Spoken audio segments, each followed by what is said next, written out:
O'clock. I'm going to call to order this meeting of the Town Council of Los Gatos of December 6th. This is going to be a hybrid meeting, so there'll be people in the room and there'll be people on Zoom.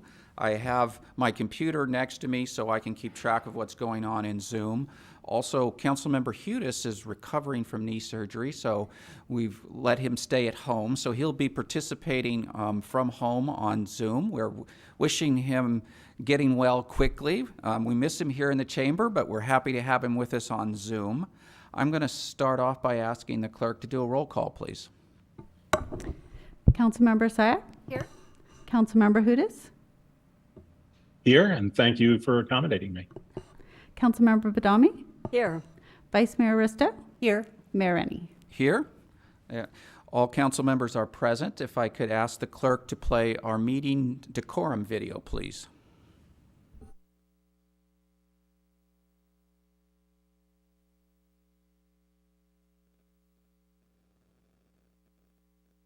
The public is welcome to participate at Town Council meetings, understanding that the purpose of the meetings is to conduct the important business of the town in an efficient and effective manner. At each meeting, the following expectations of civil conduct shall apply. 1. For the benefit of the entire community, the Town of Los Gatos asks that all speakers follow the town's meeting guidelines by treating everyone with respect and dignity. This is done by following meeting guidelines set forth in state law, in the town code, and on the cover sheet of the council agenda. 2. The town embraces diversity and strongly condemns hate speech and offensive hateful language or racial intolerance of any kind at council meetings. 3. Town council and staff are well aware of the public's right to disagree with their professional opinion on various town issues. However, antisocial behavior, slander, hatred, and bigotry statements are completely unacceptable and will not be tolerated in any way, shape, or form at Town Council meetings. 4. All public comments at the Town Council meeting must pertain to items within the subject matter jurisdiction of the town and shall not contain slanderous statements, hatred, and bigotry against non-public officials. 5. The town will go through the following steps if a disturbance results from a member of the public not following these rules. If participating remotely, town staff may mute the individual with an explanation for the record of why muting occurred consistent with this policy. If participating in person, the mayor may call a recess for violation of this policy, resulting in the immediate cessation of the audio and video recording and the council exiting the chamber. Staff will determine if the individual should be removed or if all members of the public should leave, depending on the extent of the disturbance. In the event that all public members exit, only the press would be allowed back in the meeting. Once the individual or individuals leave, the council would return to the chamber and the mayor would resume the meeting. Persons disrupting a council meeting may be cited for violation of the California Penal Code Section 403. These expectations of conduct also apply to meetings of all town boards, committees, and commissions. Okay, thank you. Now at this time, I would like to ask Advocate Anand to join me up here and help me with the Pledge of Allegiance. So come on up here. So before we start, I'm going to tell you a little bit about Advocate. She's a 7th grader at Fisher Middle School.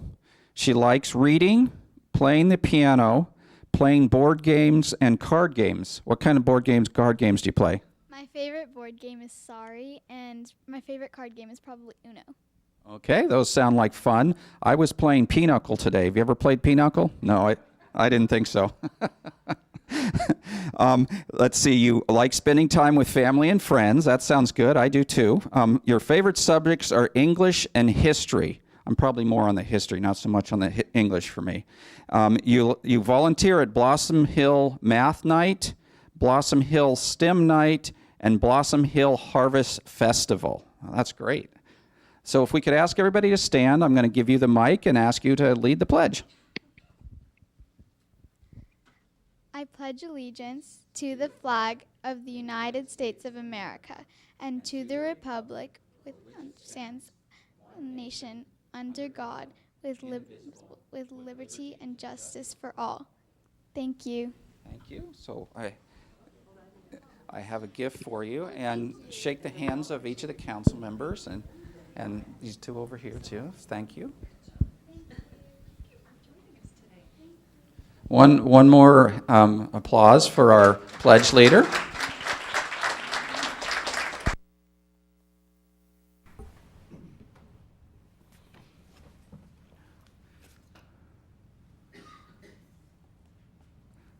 All right, so next up is going to be council matters. This is an opportunity for council members to share with the other council members what they've been working on outside of a council meeting since our last council meeting. Let me start online with Mr. Hudis. Thank you. On the 16th of November, I met with the governance subcommittee of the Senior Services Committee, and we began real work on having an integrated budget for senior services, discussing roles and responsibilities, looking at measurements of how we're delivering services to seniors, and finally how to update the roadmap. Then on the 17th, I participated in the Finance Commission meeting. And then skipped Thanksgiving week. And then I participated in the road mapping subcommittee of the Senior Services Committee on the 28th, and then the full Senior Services Committee meeting that same day. And then finally on the 30th, we had another meeting of the governance subcommittee meeting where we really dove into roles and responsibilities for delivering services to our seniors. Thank you. Sounds great. Councilmember Sayak? Thank you. I think as with the entire town, many of us were at the tree lighting on Friday as well as the holiday parade on Saturday. And so just wanted to really give a hearty thank you and to all those that participated to bring this tradition back, and especially to our staff. I know that it was all hands on deck, both Friday and Saturday, and it was just so special to have it back and appreciate everyone that put it together. In addition to the festivities, the Housing Element Advisory Board met, and that was on December 1st. And for those that are following all the activities and decisions that need to be made, I know there's a council meeting on the 20th that'll help feed into those discussions. So thanks. Thank you. Councilmember Badami? Thank you. On November 21st, I met with Lee Fago, the moderator of the Democracy Tent. The Democracy Tent is looking for suggestions on potential topics for discussion for the 2023 calendar year. So I encourage anyone listening in, if they have some suggestions, to contact Lee Fago.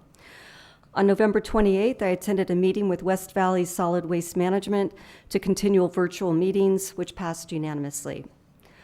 On December 2nd, I also attended the annual tree lighting at the Town Plaza, and it was a very joyous occasion. The following day, despite the rain on our parade, that too was a joyous occasion. Going through the downtown, it was a lot of fun for everyone. And I also thank staff. There was a lot of hard work in putting this together. On December 5th, I attended a board meeting with the West Valley Solid Waste Management to consider selection of collection services. We had two proposals, one to continue with West Valley Collection or to switch to green waste. The board unanimously selected West Valley Collection due to lower costs, continuity of service, greater flexibility, and staff recommendation. Thank you. Thank you. Vice Mayor Risto? Thank you. Since our last meeting, there was a lot of wonderful social opportunities. I hope everybody enjoyed a happy Thanksgiving. And with the tree lighting, the parade, and the Chamber of Commerce open house, it was a great opportunity to gather as a community with a variety of people and just sort of remember what makes us special, our connection to each other. And I also have a huge amount of gratitude for our staff because it takes so much work to make something like the tree lighting or the parade look seamless. And on top of that, I want to thank the Lions Club and the Rec Center because this was the 66th annual children's holiday parade, and after a 2-year hiatus, they didn't miss a beat. So it was really great. And I also want to thank everybody who came out in the rain to, there's no point in having a parade if there's not a bunch of people lining it. So thank you. I attended this past month, the West Valley Mayors and Managers meeting in place of our mayor, because he was one of the candidates up for selection for the VTA board representative for the West Valley cities.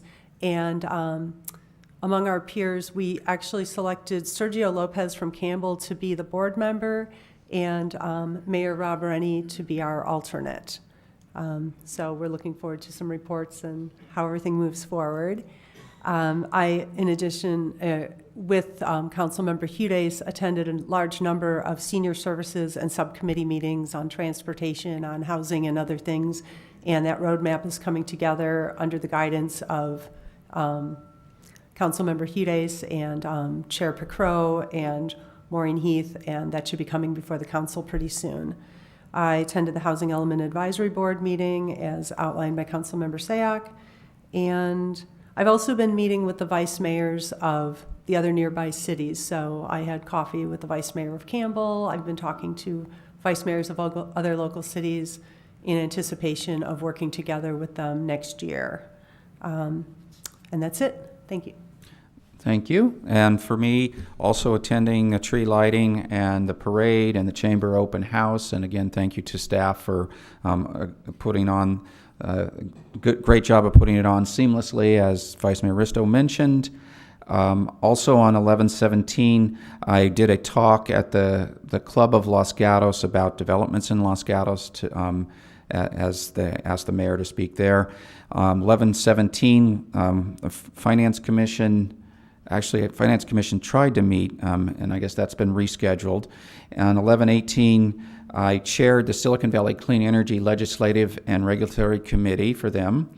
And 11/21, the Bay Area Air Quality Management District Stationary Source Committee met, of which I'm a member of. And on 12/1, the VTA board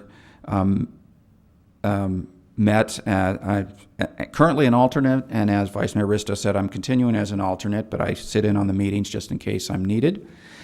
They did approve, I guess the biggest thing they did was approve $460 million for BART early work items, including buying the huge boring machine. So they're one milestone moving forward there. And that is it for me. And to manager matters. Thank you, and good evening, everyone. We are continuing to offer free, unlimited valet parking in the parking lot that's between Elm and Grays Lane, also between University and Santa Cruz, so please make yourself available and shop local for this holiday season. We are doing a coffee with a cop next week on December 14th. That will be at the Starbucks on North Santa Cruz from 7:30 in the morning until 9:30, and everyone is welcome to join us. Thank you. All right, thank you. So next on our agenda is consent items, and these are items that are relatively straightforward and could be passed with a single motion. Of course, any council member can pull an item off of consent if they like. Would any council member wish to pull an item from consent, which consists of item 1 through 8? Seeing none, this is also an opportunity for the public to comment on any items on the consent calendar. I don't see any hands on Zoom, and I don't have any cards in the room, so I'll close public comment for the consent calendar and come back to council for a motion. Go ahead, Council Member Vice Mayor Risto. Thank you. I move to approve the consent items 1 through 8. And a second from Councilmember Sayak. Would any council members wish to comment on any items on the consent calendar? Not seeing any hands. We have one member remote of the council, so we're going to need to do all votes roll call. So if I could ask, let's see, I'll do the roll call vote. I'll start with Councilmember Hudes. Aye. Councilmember Sayak. Aye. Councilmember Badami. Aye. Vice Mayor Risto. Aye. And the mayor votes aye. That passes unanimously. So we're on to the next part of our agenda, which is verbal communications. This is an opportunity for members of our public in the room and at home on Zoom to comment on items of business, related to business and related to the town's business for 3 minutes. I do have some cards here, and I have somebody on Zoom. Let's start in the room first with Amy Davis. So you have 3 minutes, and there's a timer over here that you maybe can sort of see. Okay, thank you. Good evening, Town Council. I'm Amy Davis, Executive Director of New Museum Los Gatos, and I'm here today on behalf of NUMU, the premier artistic, historic, and cultural institution located in Los Gatos for almost 60 years, and to advocate for formal recognition of Native American heritage. Looks like your mic might not be on. So maybe we will reset the time and ask her to start over so that anybody online doesn't miss out on your message. Sorry about that. That was a good warm-up for you. Yeah, thanks. Okay, so start over? Okay. Yes, please. So good evening, Town Council, and thank you for listening. I'm Amy Davis, Executive Director of New Museum Los Gatos, and I'm here today on behalf of NUMU, the premier artistic, historic, and cultural institution located in Los Gatos for almost 60 years. And I'm here to advocate for formal recognition of Native American Heritage Month, the Muwekma Ohlone tribe, and Native people in our community by the town of Los Gatos. So since at least the 1990s, NUMU's hosted exhibitions and programs highlighting Muwekma art and history. Such efforts include Cement Prairie, the history and legacy of the 1952 American Indian Urban Relocation Program, which critically examined this program and its detrimental impact on indigenous people, as well as Back from Extinction, Muwekma Ohlone Heritage, History, and Legacy, featuring the tribe's efforts to reclaim their federal recognition.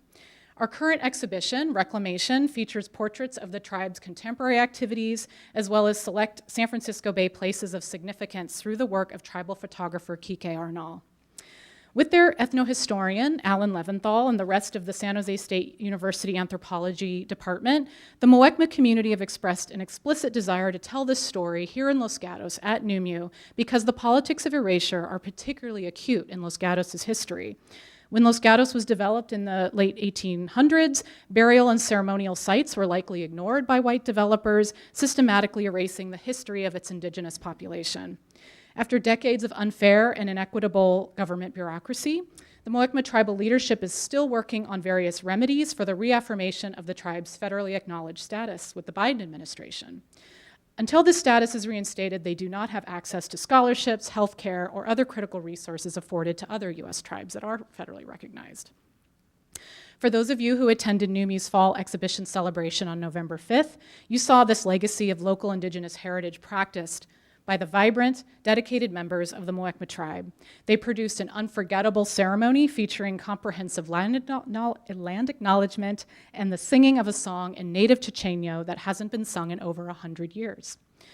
The town of Los Gatos has an opportunity to harness this energy and express authentic allyship with the original inhabitants of this area and the native people who live in our community by amplifying the Muwekma's call for reclaiming federal recognition on social media, flying the Muwekma tribal flag on the Civic Center Plaza, and or sharing the efforts of your local cultural organizations like NUMU, like the library, and individuals who are working towards making Los Gatos a place where the heritage of Native people is respected and honored.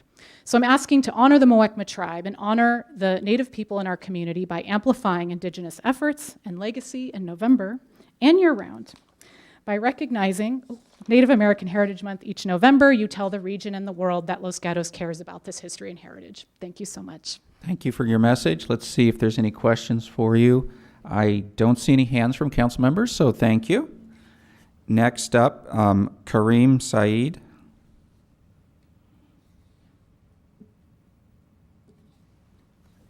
Peace and blessings, everyone. It's always an honor to be here. The last time I was here was during the Police Academy graduation for community policing. So a quick shout out, that's a very awesome program. When they have it again next year, I recommend everybody join. And one of the highlights from that program was the history of policing in Los Gatos. And going all the way back to Sheriff Phillips and just seeing him with his 10-star, it was awesome and amazing to see all that heritage of the policing. But what we also recognize is that our heritage didn't begin there. There was plenty that we could benefit from the heritage of the peoples that was here before.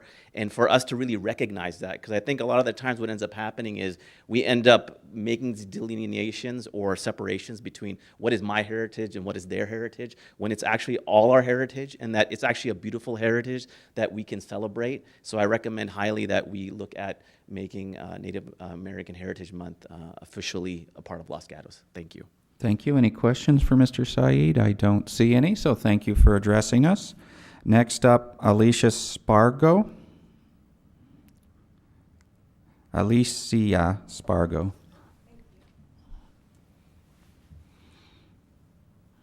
Leo Sanche Manyavu, Inapo Alicia Teak. Hello, greetings. My name is Alicia. I'm an enrolled member of the Yaquis of Southern California, and I'm also a Los Gatos resident.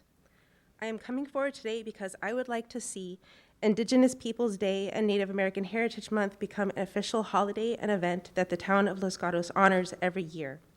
The state of California declared Indigenous Peoples Day an official holiday in 2014. Native American Heritage Month was declared a national event to be celebrated in 1990.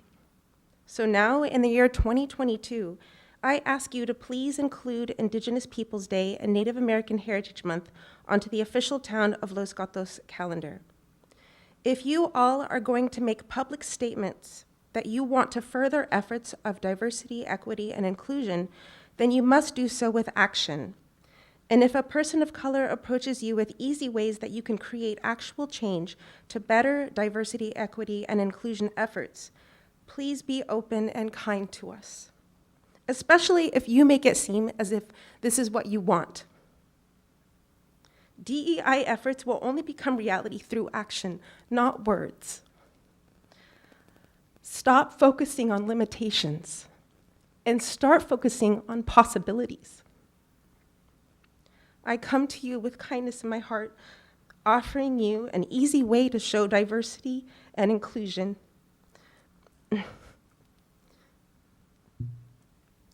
Sorry.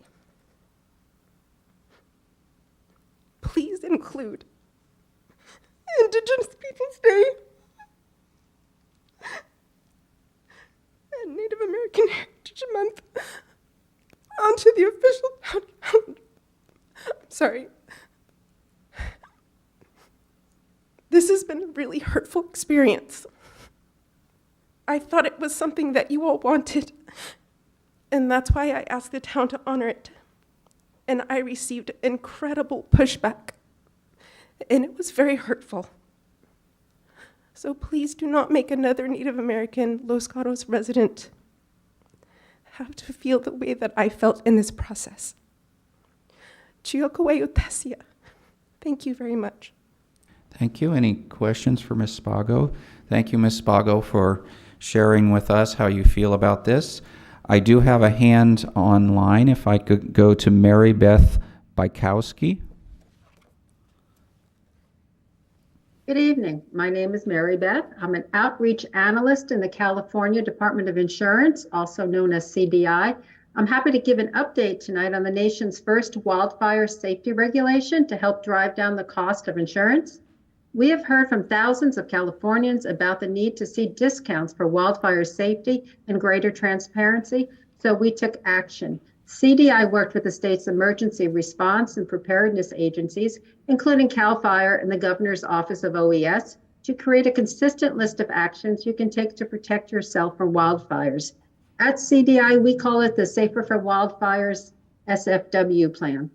Insurance Commissioner Ricardo Lara directed the insurance companies to provide the discounts to consumers under the new SFW framework with transparency about risk rating. The regulation requires insurance companies to submit new rates that recognize the benefit of safety measures such as upgraded roofs and windows, defensible space, and community-wide programs such as FireWise USA and the Fire Risk Reduction Community designation developed by the state's Board of Forestry and Fire Protection, which currently includes the counties of Los Angeles, Santa Barbara, Butte, as well as cities and local districts. So the insurance companies now have until mid-April of 2023 to submit their new rates to CDI for approval. We are urging communities and homeowners to take advantage of this time frame to harden their homes and communities. Step 1, protect the structure. Step 2, protect the immediate surroundings. I know your local fire agencies have kept you apprised about how to do that.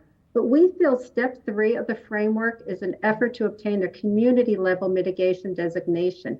This will most likely involve at least one, if not more, local government agencies such as fire, emergency services, planning, etc. But this is an important part of California's efforts to ensure communities are prepared against wildfire. So for the first time, the new regulation requires the insurance companies to give you the wildfire risk score for your property, and they will have to tell you what factors were used to determine it. The regulation also requires insurance companies to notify the policyholder or applicant in writing of the right to appeal the risk score or other wildfire risk classification. And it also includes both residential and commercial insurance lines. It's important to note that CDI does not have the authority to force insurers to write coverage, but this regulation attacks the root cause of non-renewals, which is the wildfire risk, and they will make Californians safer. The regulation allows insurance companies to consider additional factors going forward to respond to local conditions as science continues to improve. I think I'm at my time limit, but thank you for your time tonight. Thank you, Ms. Burkowski. I don't see any hands for you, so thank you for that informational update. Next up, Anush Manava.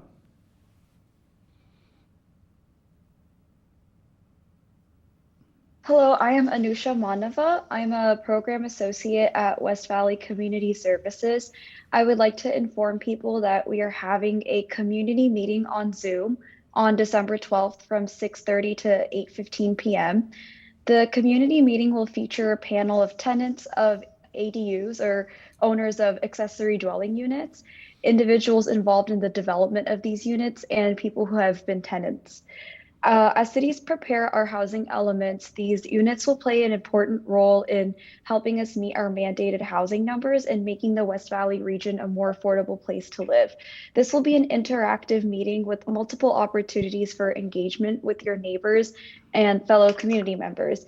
If you would like to register for the event, you can go to tinyurl.com/4FKNMKST. That is tinyurl.com/4FKNMKST.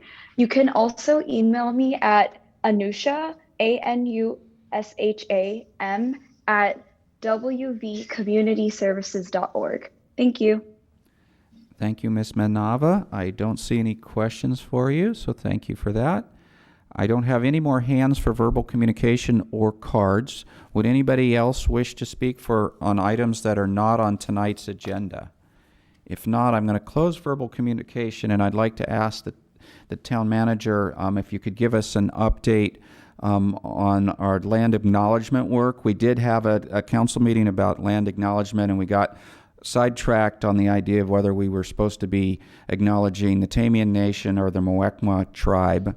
Could you give us an update a little bit on where we are there and what our future steps are? Thank you very much. Yes, we are committed to completing the land acknowledgement. We do have some work ahead of us in terms of consulting with the Muwekma Ohlone and making sure that our land acknowledgement duly respects the people of this land. We will then be bringing that back to the town council for future consideration.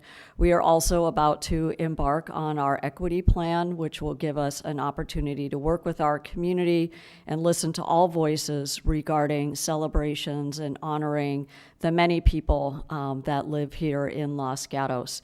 As part of that work, we are also building a calendar to include the Native American Heritage Month, and more details will follow. But we do need a process that will broaden the voices, and I really appreciate the community members who have come out this evening to speak on this very important topic. So more to come. We'll be launching many of those efforts in 2023. Thank you. Thank you. Councilmember Sack. Thank you, Town Manager, for providing that. And I know this was under verbal communications, and we normally don't comment on what was said, but I do just want to I think it was an emotional time, and I think we need to always be cognizant that policies and procedures, they have real effect on people. And I just really want to emphasize and thank the town for acknowledging the work that will be done upcoming, and just acknowledging that bureaucracy sometimes it sucks, but the emotions and the intent is here. All right, thank you. So with that, we're going to move on from verbal communication. Next up, I'm going to ask for a report from staff for both items 9 and 10 together. These are amendments to the employment contracts for the town manager and the town attorney. So if you could give us a report for both 9 and 10 together, but we will need separate motions to accept these. And I'll turn it over to our Human Resources Director, Selena Flores. Good evening. Thank you, Mayor and Council members. I'm Selena Flores, the Human Resources Director. Before you tonight are recommendations to formally approve amendments to the employment agreements for town manager and town attorney. As council-appointed positions, employment agreement amendments are at the town council's discretion. In compliance with Senate Bill 1436, a summary of the modifications to the amendments include the following. For the town manager's agreement, it is consistent with other bargaining units, and it is recommended that there be a base salary increase of 3% to $275,783 annually, and a one-time pandemic-related bonus lump sum payment of $2,500. For the town attorney's agreement, as a new employee who's been with the town for 6 months, it is recommended that there be a base salary increase of 1.5% to $253,649 annually. This concludes my oral report, and I'm happy to answer any questions. Thank you. All right, I will go straight to verbal communications. Would any member of the public wish to address us on items 9 or 10? I don't have any cards from any of the public in the council chambers, and I don't have any hands up online. So I will close verbal communications and come back to council for questions, and I will need separate motions on these. Councilmember Badami? If there's no questions, I'll go ahead and make motions. Go ahead.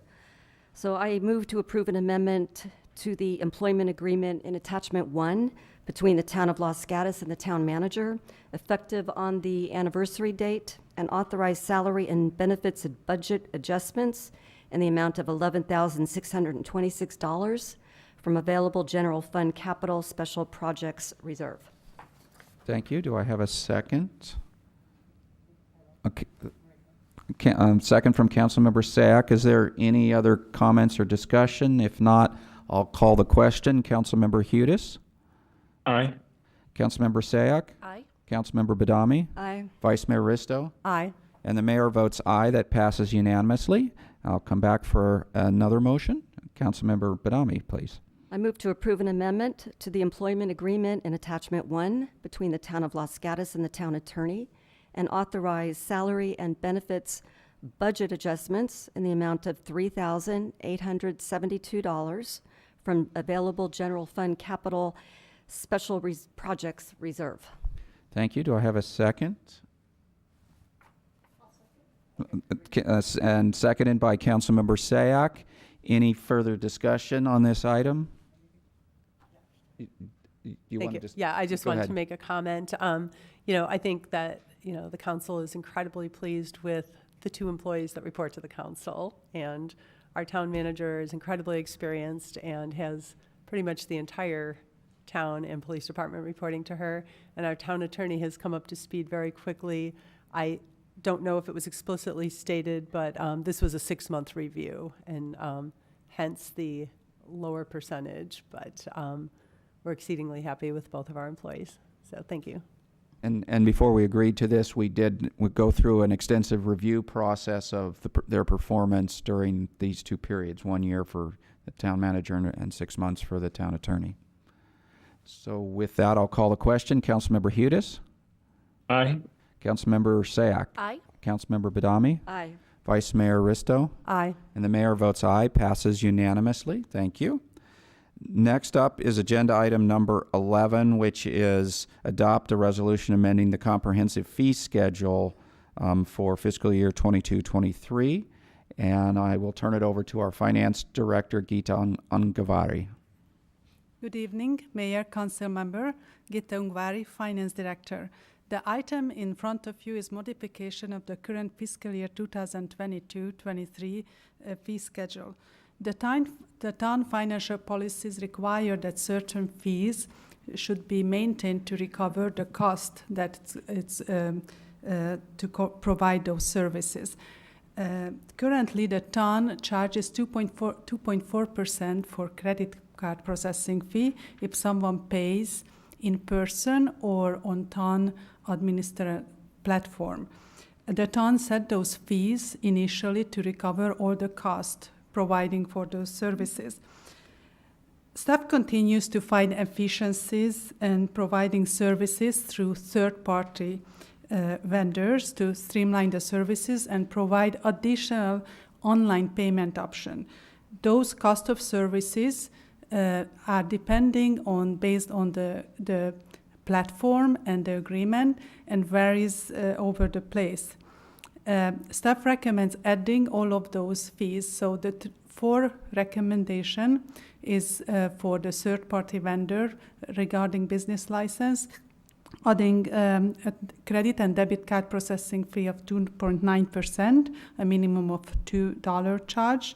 For electronic check processing, $1.25 per transaction, and a customarily return check fee of $25. And $3.95 for online parking citation and permit payment. If the town will contract any new third-party vendors or any of those transaction fees in the existing contracts will change, staff will come back with recommendation for review and consideration. So staff recommends to adopt the resolution to amend the town fiscal year 2023 fee schedule as it redlined in Exhibit A of Attachment 1. That concludes staff presentation, and we are available for questions. Any questions before I go to verbal communication? I don't see any, so I'll open this up for members of our public, both online and in the room, to comment on item number 11. I don't have any cards, don't see anybody rushing forward, don't see any hands going up on Zoom, so I will close verbal communication and come back to council members for a motion or question or discussion. Councilmember Sayak? No questions, and I'm ready to make a motion that we move to adopt the resolution. Amending the comprehensive fee schedule for fiscal year 2022-23 that is contained in our staff report. Including Exhibit A. Including Exhibit A. Thank you. Councilmember Adami? Second. Okay, any further discussion on this? Mayor Rennie, I just wanted to point out that Councilmember Hudes has his hand Oh, he up. does, thank you. It's right behind the white there. Councilmember Hudes, go ahead. Thank you. This was a question for Ms. Ungvari. Does the new fee schedule cover the costs of providing those services? Yes, thank you for the question. The new fee schedule will cover that cost. So that's why we bring it forward, because those are new agreements and we want to make sure that we recover all the cost. Thank you. Okay, thank you. Any further comments before I call the question? Don't see any. Councilmember Hudes, in calling the question. Aye. And Councilmember Sayak? Aye. Councilmember Badami? Aye. Vice Mayor Risto? Aye. The mayor votes aye. It passes unanimously. Thank you. Moving on to item number 12, which is to receive an update on our downtown parking program and provide feedback.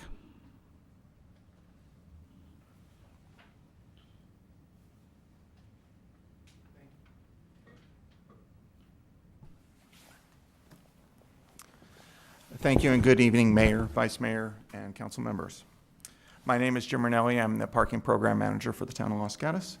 I would like to provide you with an update on the downtown parking program and get feedback and direction. I would like to start with a very brief background of the parking roadmap, which was established in December of 2019. Staff were directed to move forward with the employee parking program, wayfinding improvements, the Park Once, and pay-to-stay programs. Staff started out surveying employees and business owners to find out their parking needs. We went out to bid to find a wayfinding design consultant and a contractor to install employee parking spaces. We continue to seek stakeholder input and make adjustments for the whole of the downtown community as we go forward with the parking roadmap. In July of this year, our contractor converted 423 public parking spaces to employee parking spaces. Employees began using those spaces, and we began to monitor the occupancy. In the southern part of town, we are seeing a small surplus of employee parking spaces and a shortage of public parking spaces. We are working with the contractor to convert some of those employee spaces back to public parking spaces. The need to convert these certain spaces back to public parking is most apparent just before peak parking. The public areas are full while some of the employee parking is unused. Visitors are circling the lots looking for parking while the employee spaces are vacant. At this point in time, the employee should already be at work, so we assume that there's an excess of employee spaces in those areas. Employees who may be displaced by moving some of these spaces will find plenty of available parking just a little farther north in Lot 4 and beyond. Staff will continue to monitor for occupancy and make adjustments as needed. Staff do continue to work with the Hunt Design, our wayfinding consultant, on the wayfinding project, and we are currently reviewing the specific sign types and the general locations for those signs. Once that's completed, Hunt will come on site with full-size mocked-up signs and work with staff to determine the exact location for those signs, the size of those signs, and the mounting requirements. Once that is completed, Hunt will provide a draft wayfinding plan. They will have bid documents and cost estimates. The mobile parking payment app request for proposal was released November 4th and was due December 1st. 2 proposals were received from the vendors, and they will be evaluated by town staff, who will recommend the vendor with the best solution. The pay station request for proposal is just about ready for release. Pay station locations have been identified using the distance between the pay stations and then whether or not there's enough sunlight for the solar-powered stations. We're planning to alternate between credit card-only pay stations and ones that accept cash and credit cards, alternating those across downtown to reduce both operational and capital cost. We're expecting the contract for the pay stations to be awarded near the end of the first quarter of 2023, with the manufacturing and installation of the pay stations to take place a few months later. In the future, staff will be bringing forward a draft parking fee resolution for review and approval. In the past parking update discussions, Council has indicated a desire to maintain the 3-hour free parking in the municipal parking lots and charge $2 to $2.50 per hour or $1 to $1.25 per half hour to pay and stay in the spaces. The resolution will be drafted with flexibility so pricing can be adjusted to the demand, but we need to find a starting point. We just want to confirm whether or not those numbers are still the direction of council. And then as we are developing and implementing these new programs, we are discovering an actual need for additional staffing resources. The parking roadmap called for a 1 FTE parking manager position, and I'm work at a quarter time, or I'm just a part-time temporary employee. And each of the roadmap is going to require additional staff time to perform both operational and oversight duties. Current staffing levels at both the police department and Parks and Public Works is not adequate to handle these additional duties. Staff is asking for feedback and direction on the following items: employee parking program and space allocation for employees, pay station placement and configuration, the starting point for the parking fee resolution and whether to maintain the full 3 hours of free parking in all the municipal lots, parking staffing, and progress on the parking roadmap. Thank you for your time, and I'm available to answer any questions and receive direction. Okay. Would council like to ask questions before I go to the public on this item? Don't see any. Go ahead, Vice Mayor Risto. Thank you. I don't know if, well, so one of the questions I have is, as I reviewed the Dixon parking study, we have some items that are phase 2 that we're doing before we finish phase 1. And I realize that's not the choice of staff, that was the direction of council, but I have some concerns about that. And one of the items under phase 1 was, one of the things you mentioned, Mr. Rinelli, was the park once. And I don't know that we've set up zones in the public parking and if we're enforcing park once. Because my understanding was to get the public and the employees not to be moving their cars around. So I don't know if you can answer, have we set up zones and are we enforcing park once for anybody at this point? No, we're not. We don't have any of the infrastructure in place to actually, we need the pay stations and the parking app to be able to do any of that, to allow people to stay, because right now they have to move after 3 hours to another space. So then we'll need to have another ordinance that limits people to parking in that same area without paying and without moving their car. Okay, I guess, yeah. Okay, because as I read the report, it talks about implementing park once first, then doing pay to stay. So I might have it out of order, but I need to think about this more. Thank you. So let me open this up to public comment. If I have no cards yet from anybody in the room, there are cards on the back of the seats if you'd like to fill one out and hand them to the clerk. I do have one hand online, so let's start with Randy Chen. Good evening, Council. I'm Randy Chen on behalf of the Los Gatos Chamber of Commerce. Thank you for implementing the parking program. The employee parking program is working quite well. There's less traffic in the lots as employees don't have to move their cars, and there are more spaces available for customers. I also noticed, as Officer Rinelli mentioned, that the southern lots do have empty employee spaces. But all in all, the chamber and the businesses believe that it is working as it was intended.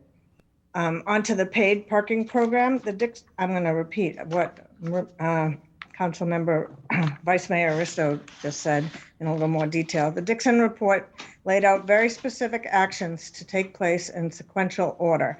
The pay-to-stay portion of the program is only to be implemented if the actions before it do not generate the desired outcome.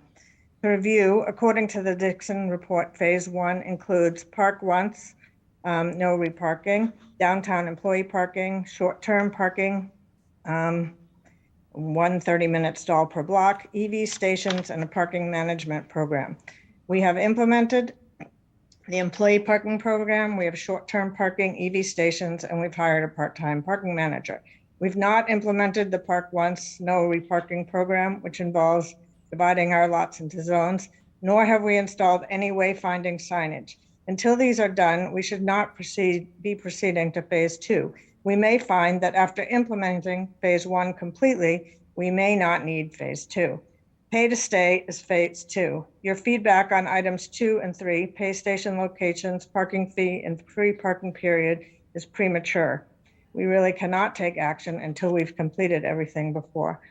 Our efforts now should be concentrated on completing the wayfinding signage and implementing the park once, no reparking zone program before we proceed. I understand the need to get proposals, so we're ready if we need the paid parking program, but we are quite a ways from that. On one other note, actually 2 other notes on the employee parking program, the employees all know where to park now, but it's a little more confusing for our patrons. The white lines painted on the ground are now dirty and more difficult to see. The signs on the poles are quite small and the poles are not very close together. We are hoping there's a way to make these more visible. We've had a handful of patrons come into the chamber office with tickets who did not notice the signage and were not very happy. And then the last item is we really do need to address the inequity for the employees in the Olive Zone. They do not really have anywhere to park. They have to pay a $250 permit fee. So it's just really not fair for them. Thank you. Are there any questions? I have a question for you, Ms. Chen from Vice Mayor Risto, yes. Thank you, Ms. Chen. Great minds think alike. I think we were both thinking about the same order. I do have a question for you as a chamber representative. You know, what one of the implied barriers to the park once is that if we have visitors coming and wanting to park more than 3 hours and we require them to move to another zone, I don't know if the chamber can answer that. I'm trying to think how many situations under which that would be problematic, because I do know that our parking restrictions and, the employee parking spaces end at 5 p.m. So those all-day parking spaces are available to everyone. But have you or any members of the chamber talked about what the issues would be if we don't have pay to stay and we enforced 3-hour parking and zone changes? Yeah, there are some instances if people have a hair appointment and have lunch, maybe it would be more than 3 hours. And obviously if they're in the middle of an appointment, they can't get up and move their car. It would, I'm not, I don't remember the reasoning in the Dixon report why the zone, no reparking in that zone came before the pay to stay, because if they happen simultaneously, then the person could just go on their phone and re-up instead of moving their car. But so there's that, or if there's a long movie, you can't really get up in the middle of a movie. Those are the only two instances I can think of where you wouldn't. I'm quite sure there are others, but off the top of my head, that where it would be difficult to move your car. Okay, thank you. All right, I don't have any more hands up, so I will close verbal communications for this item and come back to council for more questions and feedback. Councilmember Badami. I have a question for Mr. Reinell. When can we anticipate finalization of the wayfinding project? We don't have an exact date, but it is going to be several months before the signs would be, once the master plan is approved, it will be months before the signs are manufactured and installed. So I'm guessing, but it would probably be around summertime. Okay, thank you. And let's go with Councilmember Hudes. Thank you.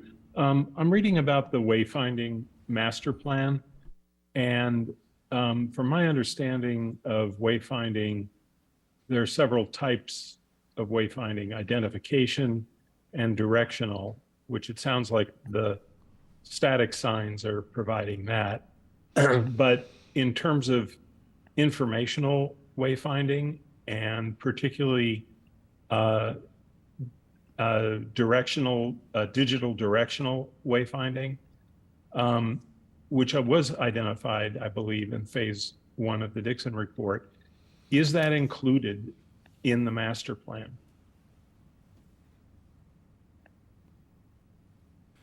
The locations for the digital signage will be included in the master plan, but until there's space occupancy counting in the parking lots, the digital signs would not be able to know where to send people. So that is a phase that was pushed back primarily due to resources and funding. Well, I guess I'm asking about the terminology master plan. There's a project that has specific things in it that has to come for approval, but a master plan should include everything. Otherwise, the word master doesn't make any sense. So if there's the intention to do digital wayfinding that requires understanding where spaces are available, and even informational, that when someone enters the downtown, there's a sign that says where different types of parking is located for the services that people want. Those to me are things that should be in the master plan if we're going to call it a master plan. Otherwise, I think we should call it, a static sign identification plan. That's a comment. Does that make sense that we would not include those other items in a master plan? Thank you, Council Member, for the question. I'll start off, and there may be other team members who want to add. Certainly understand your point about a master plan and having a comprehensive view of all wayfinding that we need in the downtown, including future digital signs. I think for us, there's the trade-off of how much planning work we do now versus also having funds available to actually make and install the signs. So I think your point about calling this more of a static sign plan is probably more appropriate, because we do want to make sure we have at least some budget to install the real important signs to direct people to the parking. So that's our first priority, just given the limited funding that we have for the parking plan. But thank you for your clarification. Thank you. Okay, let me ask I'll go ahead and ask a question. So in here, basically it's saying for us to implement the paid parking, we'd need to increase staff. And I think I heard that are going to go from a quarter FTE to a full-time FTE. So we're increasing 3/4 of an FTE in order to have the paid parking or pay to stay feature. Outside this agenda item, we've been working hard on our budget deficit shortfall and talking about whether we should be reducing FTEs in the town or trying to find other ways to fill the budget shortfall. So when we're now talking about adding 3/4 of an FTE, it feels like we're going in the wrong direction unless you can tell me there's going to be complete cost recovery from the paid parking to cover the implementation of that. So could you make some comment about, do we think the revenue from the paid parking will cover, or how much it will cover of the additional staff time needed? So thank you for the question, and it's a really good point. I think this is going to be an issue for the town as we consider parking and as we consider other perhaps new or enhanced services that the council might want to embark on. So I appreciate the question. The paid parking really will probably not even really pay for itself. So we, by an earlier council action, identified that any revenue that comes from paid parking should go back into the parking program so that we can further implement the Dixon parking study. It would be council's discretion the extent to which you would want those funds to go for operating the program versus future capital needs. And then we haven't quite set the fee for the paid parking. So, and I think we would want to be sensitive to make sure we have a fee that is reasonable and not something that is going to, and I don't think we could raise a fee high enough to cover all of the staff costs. So I think this is going to be one of those trade-off exercises where, as we do more work and look at how we can have operational efficiencies between our police department and Parks and Public Works departments, we may find that there are other positions that might be able to absorb this work, or we can redistribute other work. So we're still in the midst of that analysis. We don't even know, kind of what level of staff this should be, if it should be a quote manager or if it should be a different level of classification. So we still have quite a bit of work. We just wanted to daylight for all of you that this is a new program and it does take staff resources to do this. Jim has done a remarkable job, and he's done a great job bringing team members from both Public Works and police together, as well as economic vitality in the town manager's office. But there's only so much of the ad hoc committee work that can be done. At some point, you know, we're going to be launching into a real program and we'll need dedicated staff. So I know that's an incomplete answer, but we are very much aware of our budget challenges. And so we would have to still bring you a balanced budget if we were to bring you a new position for 23-24. And so maybe there's partially a question in here and partially a suggestion to think about. So it sounds like we're not making decisions yet on implementing the parking program and the various details. You're looking for some feedback. So the first question that came to my mind is, well, what if we, instead of once there's a pay to stay available, we reduce the free time from 3 hours to 2 hours, which is what I've observed in other places like Truckee and Paso Robles and places like that. There's much shorter free time, but 2 hours is still a pretty good time to get stuff done. Once you have an app, it's very easy to pay. So if you're stuck and your hair appointment goes over, you just get on the app and add a little more money or something like that. So then it becomes much easier. So my suggestion was maybe we want to have the chamber and others think about, can we get away with only 2 hours of free? Because we had a 3 hours when that was the only option. But now that you're giving an option to be able to stay longer, we don't necessarily have to give 3 hours free. And then the question for staff would be how much closer do you think complete cost recovery can we get if we did that? And you probably don't have an answer now, but if you feel like giving something.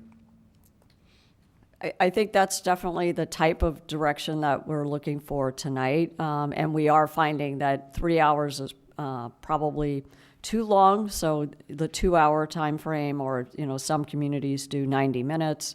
So that is definitely helpful. As we put together the fee resolution, we'll look at different pricing options. But let me just turn to other team members and see if perhaps our Director of Parks and Public Works might have additional insight into this. Thank you. Nicole Burnham, Director of Parks and Public Works. No, I don't. I mean, I support what you've been saying. I think that's the right track. I think at this point, it's, we're early in the process. The first step is getting the parking stations set and installed, and then we can figure out, we'll talk about pricing as we move forward. So my feedback is we want to get it close to cost recovery as possible, and hopefully others will support that. Any further comments? I see Councilmember Hudis' hand up. Let's go back to you. Thank you. While we're in the realm of feedback, in reading this, there are quite a few things in here. I think the feedback that I have is that we need to pay attention to how this helps our business community, in particular to recover from the issues of COVID. Remember, we closed off a lot of parking to create parklets, and a number of retail folks have talked to me about the challenges in customers being able to find parking. And so it seems those items should be prioritized. And by the way, there is an economic benefit from that when we start to see even small increases in our sales tax revenue returning and exceeding, because I think the parklets have created a dynamic for our downtown. Unfortunately, it hasn't translated to retail. And so I think the parking policies, particularly the wayfinding, will be really important so that people don't just drive through North Santa Cruz and not find a space and then just keep on going. It's that out of town resource. And so when we are looking at recommendations, it seems as though that is another potential revenue source, is enhancing. And we really must do it because we can't thrive as simply a restaurant town. And so we need to prioritize aspects of this. Some of this should have been done in parallel with the parklets and taking away the spaces. So my feedback is, let's move forward with as much of this that can return our retail vibrancy and exceed where we were before the pandemic. Vice Mayor? Thank you. I have a few comments, questions, suggestions. One thing is, I know that there's always multiple sides to a story, and potentially Councilmember Hudes and I talk to different merchants, because I do know what I hear constantly is what's good for the restaurants is good for the merchants, and that as more people come downtown, at least the merchants I'm talking to are doing pretty well when people are down here. I do agree that a top priority is to get the signage up. I mean, we've known for years, and it was brought up in the report, and I've seen it when I meet people for dinner downtown. If you're from out of town, you have no idea where the parking lots are. We did a great job hiding them. Nobody wants to look at a parking lot, but you sure as heck want to find one. And so, you know, the timeline is the timeline, but I think that is exceedingly critical that we get that signage up so that when people come into town, they know where the parking is. I don't want to mess around with the prioritization of the parking program, but one of the things that crossed my mind was that we've essentially taken all of the all-day parking in the main lots and converted that to employee-only parking. And I do know that we do have all-day parking in some places. It might, I don't know if there would be support for this, but I think we may want to identify where that all-day parking is that we can retain to not be employee parking, and make sure that we have signage that directs people to that. So if somebody before 6 p.m. is intending to watch a movie, eat lunch, and get their hair done and needs to park for a long time, they know where they can go park. I do think that there aren't going to be that many times if people are doing dinner and a movie. Our timed parking ends, our all-day parking ends at 5 p.m., the employee parking, and our timed parking ends at 6 p.m. And so if someone gets into a 3-hour spot at 3 p.m., they never have to move, because at the end of 3 hours, there's no more timed parking. So I do think we need to understand what the dynamics are. But it may be important to identify where the all-day parking is and direct people to that. And it came up in the report, but it came up in a discussion also. The signs could say, you know, the pedestrian signs could say 5-minute walk to all-day parking. You know, give people an idea where it is. The one thing that didn't get brought up, and I don't know if it's under tonight's discussion or if we should agendize it for another time, but also under phase 1 is the residential permit parking fees. Now, I live in a permit parking area, and our fees have not changed since I moved to that house in 1992. And so I absolutely know that that's not cost recovery. And I do think that for the permit fees, we should find out what cost recovery would be for starters. But what I really liked was the fact that in the Dixon report, the discussion is right now, any resident in a permit parking area can get up to 4 permits plus 2 guest passes. And all the permits cost the same. They're each $42. So for $168, somebody can put 6 cars on a public street. And so what was brought up, so that people don't have excessive permits more than they need, was that instead of each permit costing $42, the first one, these were numbers that the Dixon report called out, and since it was only 3 years ago, there's probably not a lot of inflation around it, but the first permit is $20, the next permit could be $80, the third permit is $100, and the fourth permit is $120. So in that case, if somebody decides they want to park 4 cars on a public street, they're paying $320 instead of $168. But I think it would be a little more equitable. I don't think people all over town should be subsidizing my ability to use a public street for personal parking. Especially most people in the parking areas have driveways and garages, and it's a convenience. But I do think that if we're talking about, FTEs and money, I really do think that if we haven't changed the fee structure since the 90s, we really should be looking at something like that as either cost recovery or at least discouraging excessive permits. And I don't know if that falls under tonight's agenda item or if that kind of guidance has any support to come I back believe and we find can out. discuss that. Our town attorney. Yeah. Yeah, I agree that that's within the subject matter of the parking update. Okay, thank you. Then that would be important to me. And the other is, I definitely support going from the 3 to 2 hours, particularly once we look at the pay to stay. I think we have a lot of evidence from the studies that were done, the parking studies, the license plate readers, and just anecdotally, the 2 hours is generally plenty. And then I just want to remind all of us that this parking study was done before the pandemic, and the Dixon report did do a follow-up to look at, do we actually need the parking on Santa Cruz Avenue? Because the parklet pilot was underway at that point, and the thought was we really could eliminate a good part of that and not have a parking problem. We don't have a parking space, we don't have a number of space problem, we have an allocation issue. And so as we're working on the allocation, get people to the right places, get employees out of the short-term parking, et cetera. So I'm quite comfortable with the parklets as we have them, as long as we can get people to where they need to park. Thank you. And I'll say I agree with all of the things you want to get done.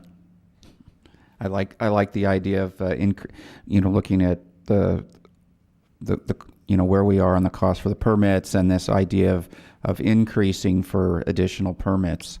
Any other comments? Let's go with Councilmember Sack. Thank you.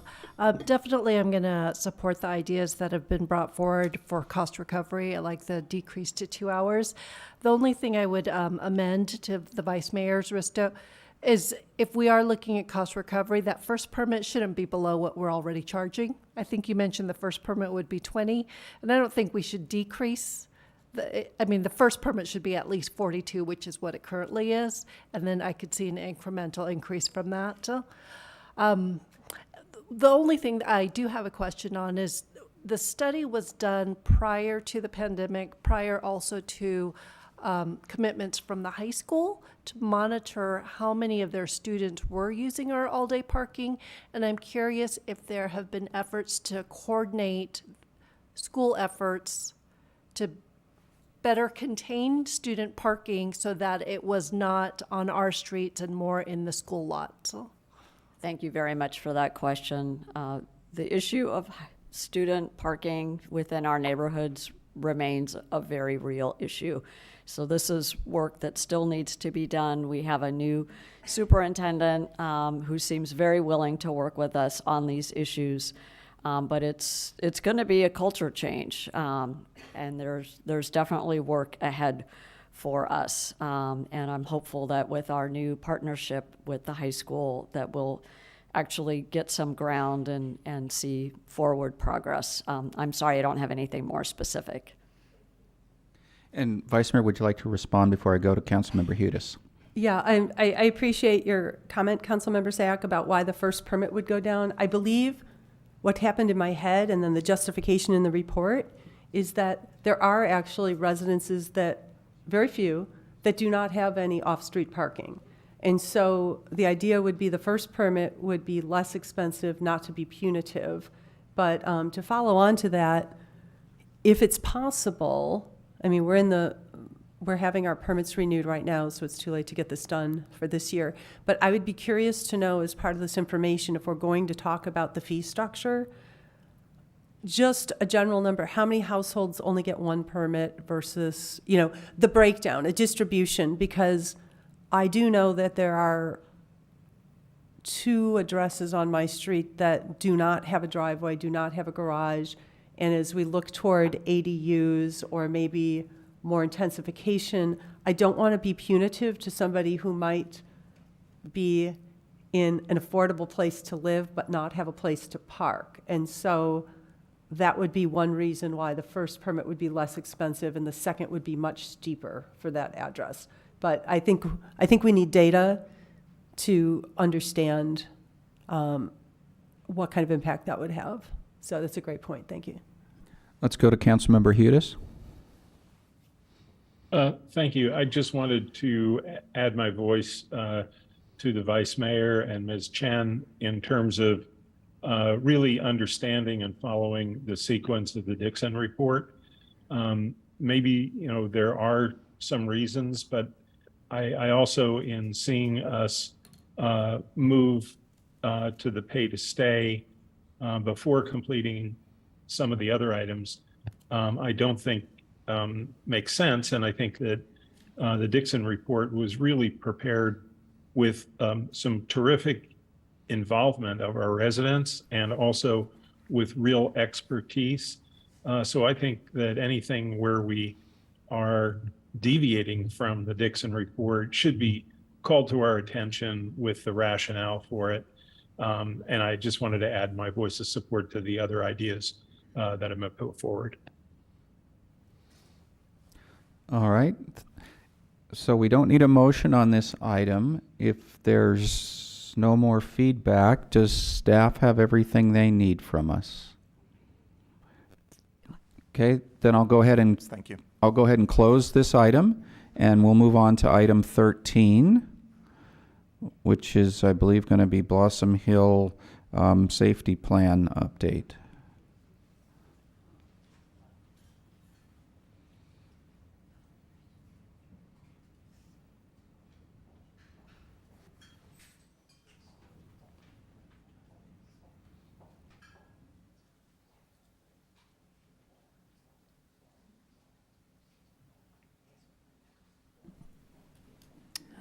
Good evening, Mayor and council members. I'm Nicole Burnham, your Director of Parks and Public Works.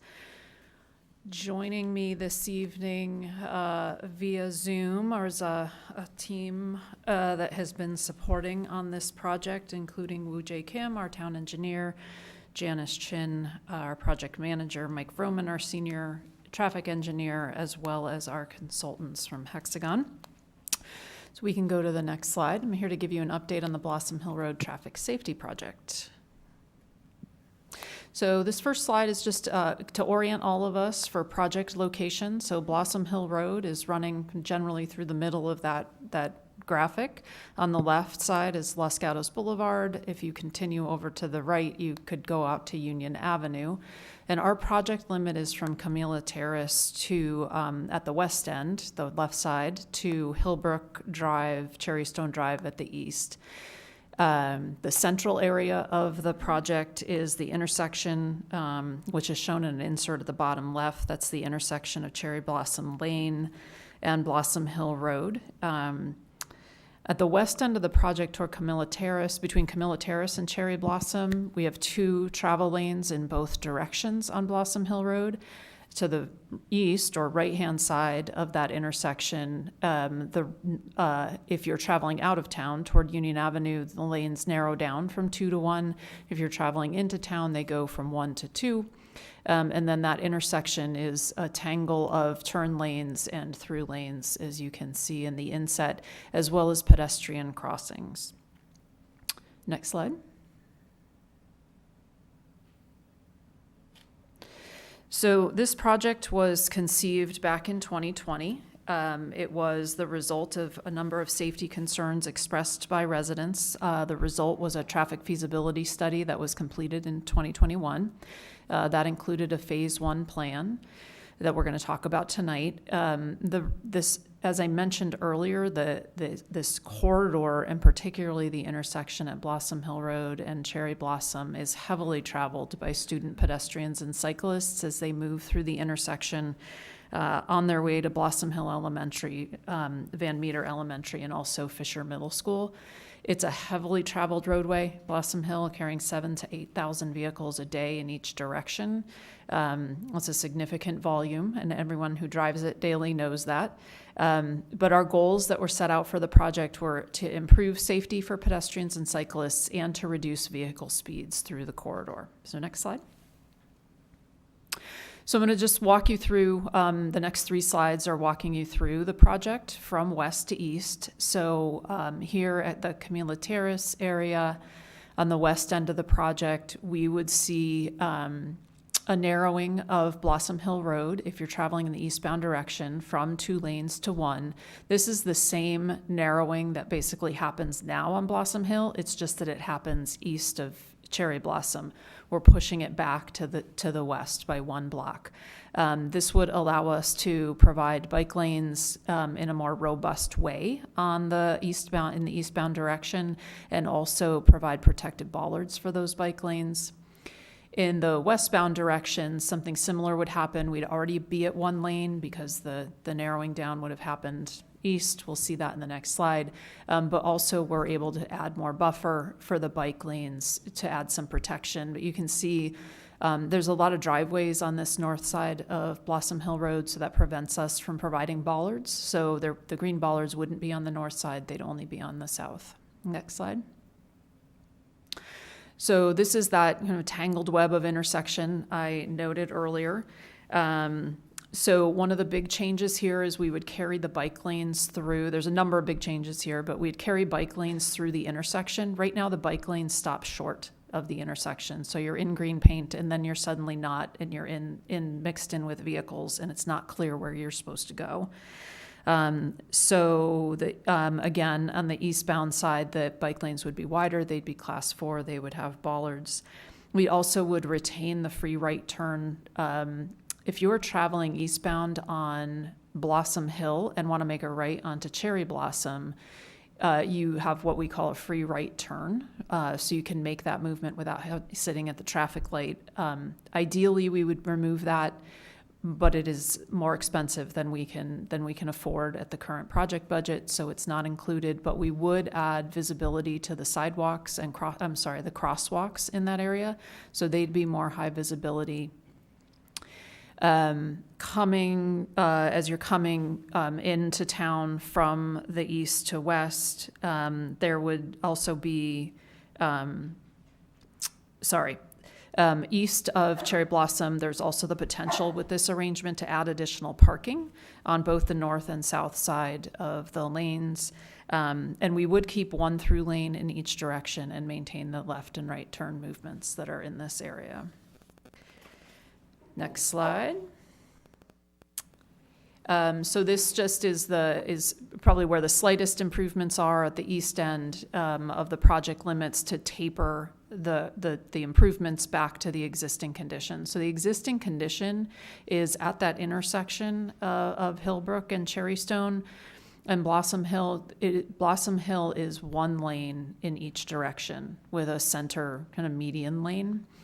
And so what you see here at the east end of the project limit is the tapering back to that. So as you come in traveling from Union toward Cherry Blossom, we would maintain the 1 lane configuration. Right now it starts to widen out to 2 as you approach the signal, so we would maintain 1 lane in that direction. And also, same as you're heading eastbound out of town, it would maintain the 1 lane configuration, which we would have narrowed down and started back at Camila Terrace. So that's kind of a summary of the changes. If you go to the next slide. So there was traffic modeling completed as part of the design process. That modeling was initiated in 2019 during the feasibility study and modified in 2022 to reflect the current design. In addition, staff performed a field simulation to observe potential impacts to traffic patterns that may result from the proposed improvements. The field simulation involved using cones, barriers, and other temporary devices to simulate the lane changes and reductions that are proposed as part of the project.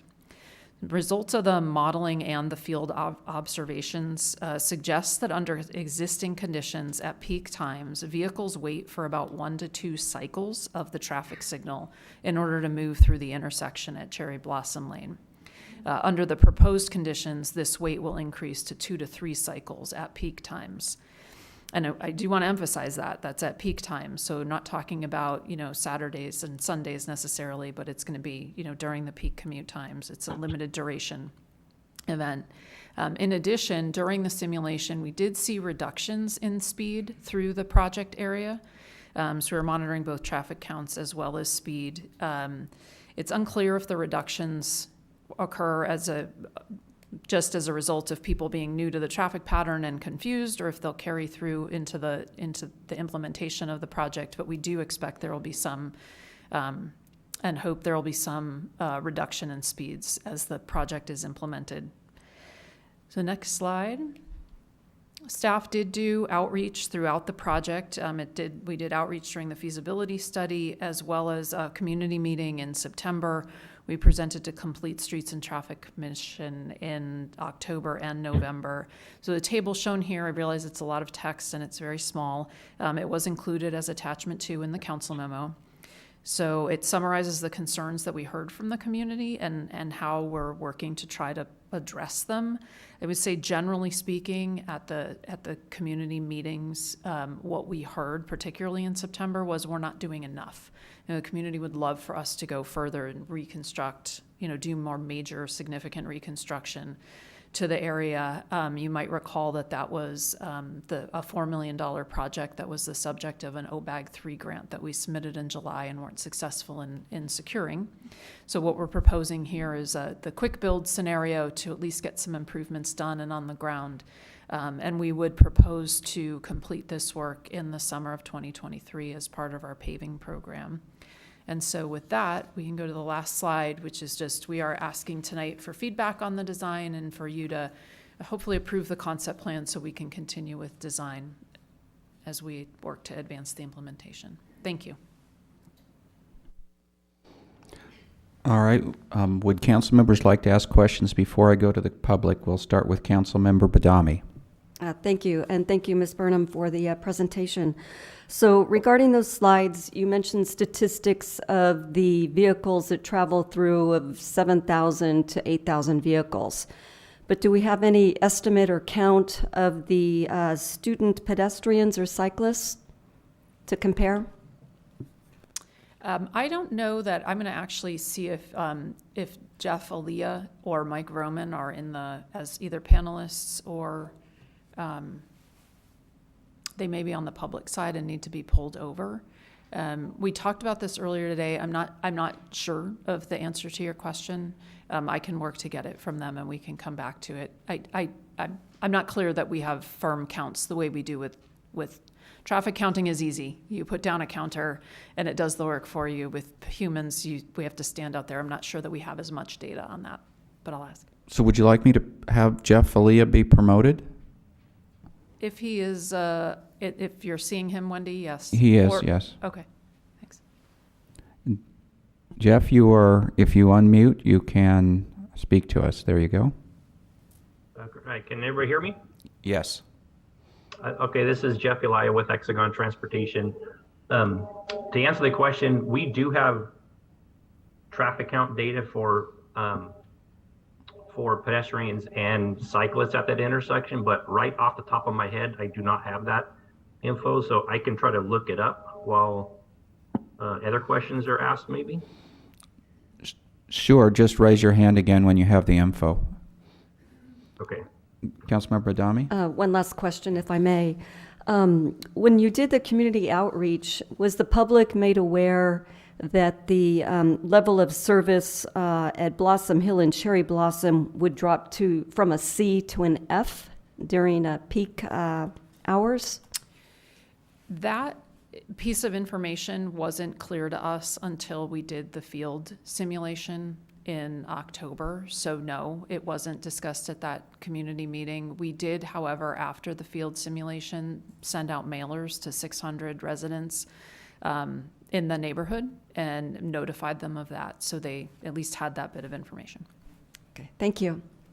Councilmember Hudis? Yes, relating to the community outreach, could we get some sense about how many unique individuals participated in providing information? And I'm particularly interested in individuals residing in the terraces, as they're very immediate and there's a concentrated population there. It's always good to know the number of meetings, but even more important is, how many people participated, particularly if we have 7,000, drivers going through there. Are we talking about, 10 or 20 people? Are we talking about 100, several hundred? What's the general sense about how many people participated, unique participations in the community outreach? Thank you for the question. The community meeting that we held in September was not as robustly attended as we had hoped. I would say there was 15 to 20 people in attendance at that meeting, despite us having sent out mailers throughout the neighborhood. Any further, Councilmember Hudis? Okay. One thing I'm trying to understand is when is the dangerous time that we're trying to address? I'm assuming that during the busy time, cars can't drive fast. You're talking about 1 to 2 cycles to get through during the busy time, and I assume, so correct me where my assumptions are wrong, is when there's a lot of the kids present and so forth. So I'm assuming the speed we're worried about is when it's not busy and when this traffic light wouldn't be going to F. So I'm trying to, if all my assumptions are correct, I'm trying to understand how well we're addressing the speed at the time in which it's actually dangerous or the complaints have occurred. It's a balancing act for sure, right? I think there's 2 issues related to the safety, and one is absolutely students and student management and managing that commute time, both on their way to school and on their way out. But yes, the vehicle speeds are a challenge when the road is not as busy and traffic is not backed up. But even now, if you stand out there and you stand at Blossom Hill Park and watch traffic coming through, you can visibly see at almost any given moment as people come through the intersection at Cherrystone, they intuitively speed up because the lane gets so much wider on approach to the light. And so by keeping it one lane up to that next light and a little beyond, we anticipate we'll get speed reduction just from that alone. Plus with the addition of parking, plus with the widening of bike lanes and painted buffers, like just as a driver, you intuitively will sense an awareness that you need to be moving more slowly through the area. And so kind of following up with that, what I think I see is when you actually get to the cherry blossom light, there's now 2 lanes going through the light, or is it down to 1? Under the proposed condition? Under the proposed. I see the bike lane bellying out to the curb, and looks like there's a right turn lane, and looks like there's another lane that doesn't have any arrows in it, and then a lane with arrows in it, and then a left turn lane. Yes. So yes, at that first, and it's this intersection is super complicated because there's kind of 2 intersections within one. So on that eastern side, we have a left turn lane into the driveway of the school, a through lane that then will turn into a left turn lane, so you can make the left onto Cherry Blossom. And then the lane that isn't marked is a through lane that will continue to be a straight through lane at the next signal. I see what you're saying, yes, Yeah. okay. Yeah. Because obviously the problem solver in me, the first thing I'm thinking is what if we extend the distance of the 2 lanes that can help if you extend it, so like you said, it's a balancing act, and I realize this is kind of what you tried, but what if we extend the 2 lanes a little bit further, because we're trying to get 2 lanes of cars to the light is obviously going to make it better, but if we don't go too much further back, then it doesn't look like a 2-lane road and people don't speed up as fast. Has any thought been to adjusting that way? Or is that a useful direction to be thinking? I think what we're proposing here is sort of the best we can do with the financial resources we have available, but also the site constraints. One of the first questions I asked is, can we close the driveway to the school and tighten that up, right? And so, but that's a whole different project, because then we have to rearrange the parking lot for the school. So, I mean, what we're trying to do here is put forward a plan that will work to start to mitigate the circumstance, and we can continue to evaluate. It's kind of an iterative process, right? It's we can build, iterate, evaluate, modify if we need to. That's the nice thing about the quick build scenario. Okay. Any other questions before I go to the public? I don't see any, so let me open it up to the public.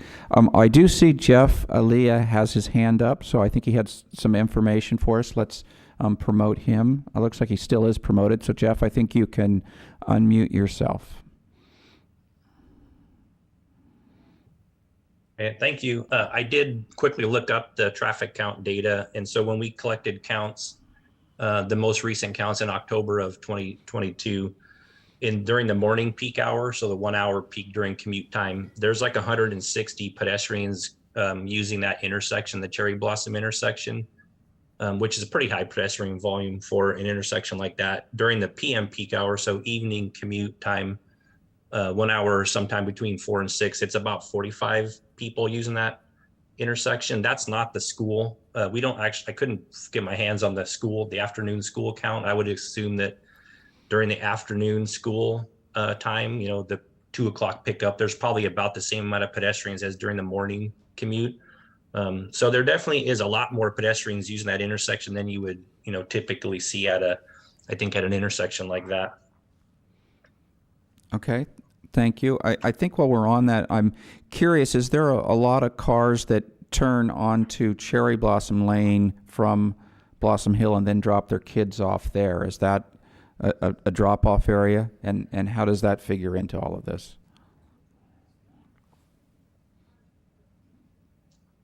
I do believe there's a drop-off lane down further on Cherry Blossom, so there probably are some parents that turn rather than using the drop-off loop that's directly on Blossom Hill. I do believe there are cars that turn onto Cherry Blossom, and there's another like a drop-off parking area down there. So I think it's just kind of probably based on when they arrive to the school, depending on which queue is the longest, they choose which area to go to.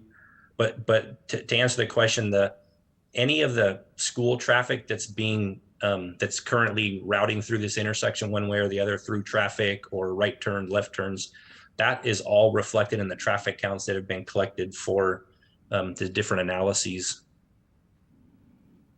Okay, thank you.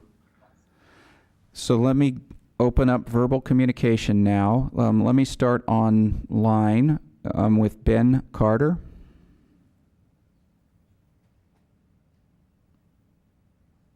Myself, can you guys hear me Yep, all right? go ahead. Great. Thank you, Mayor, Vice Mayor, and Council members very much for your time on consideration on this. My name is Ben Carter. I live just a few houses down from the intersection at 775 Blossom Hill, and we've had a couple children at elementary school, children that have gone through Blossom Hill onto Fisher.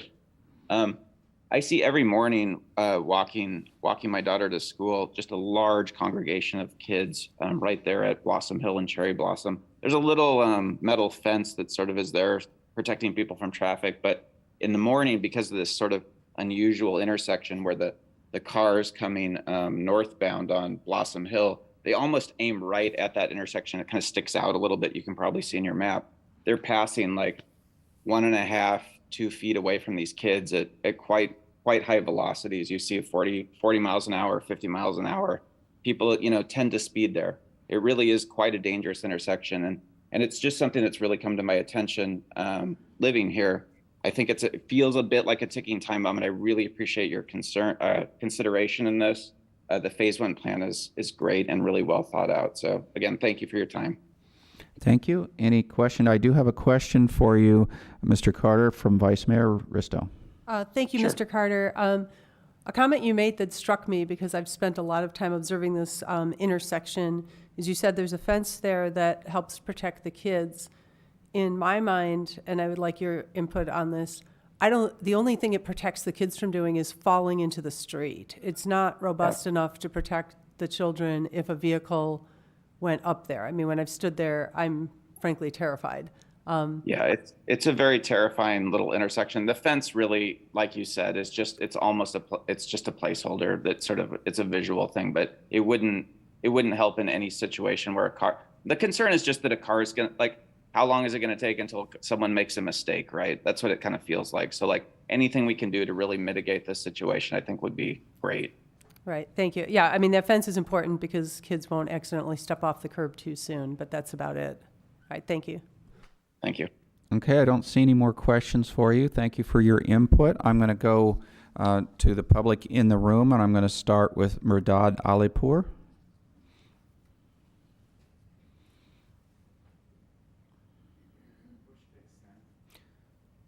Yeah, at the mic, please, so people online can hear you. And there's a timer over here. You have 3 minutes. Before you start my timer, I have a question.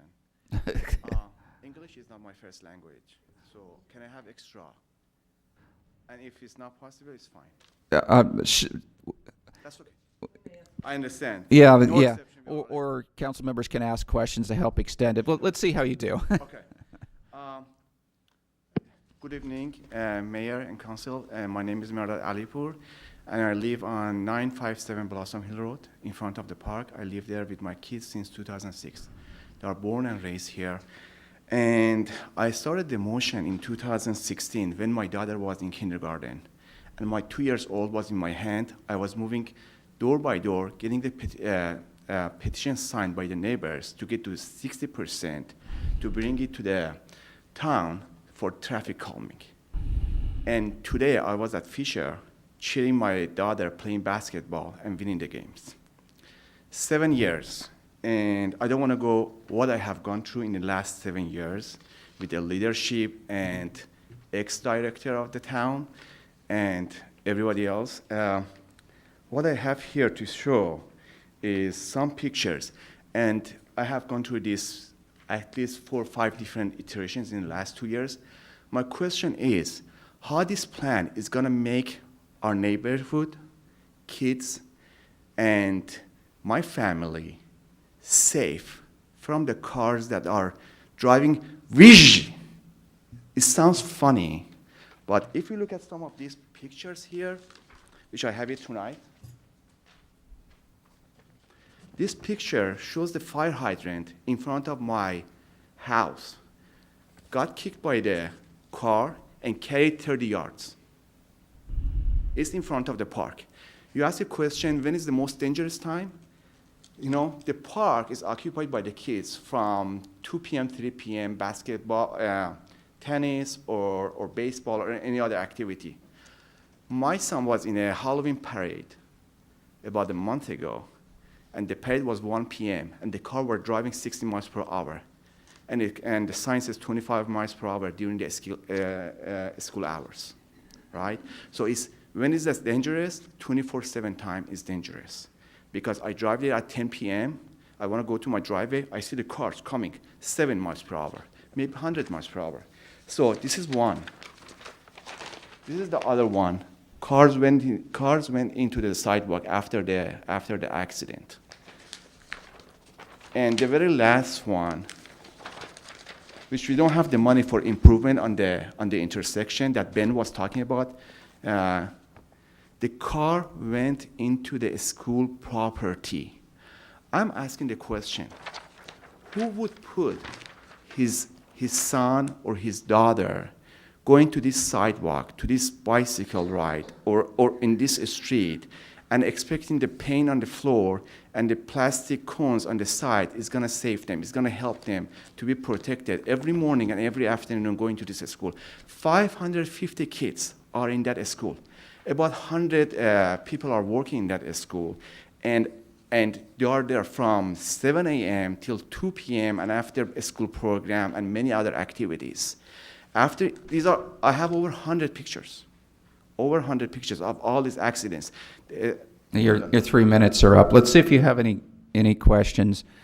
I think the most obvious question for me was, so you're obviously saying that we need to do something to lower speeds, but I don't think you talked much about this plan. So is this a good start to working on this, or are you saying no, it's not? when I brought up all my concern to ex-director, he was always excusing that we have done improvement on Blossom Hill and we don't have extra budget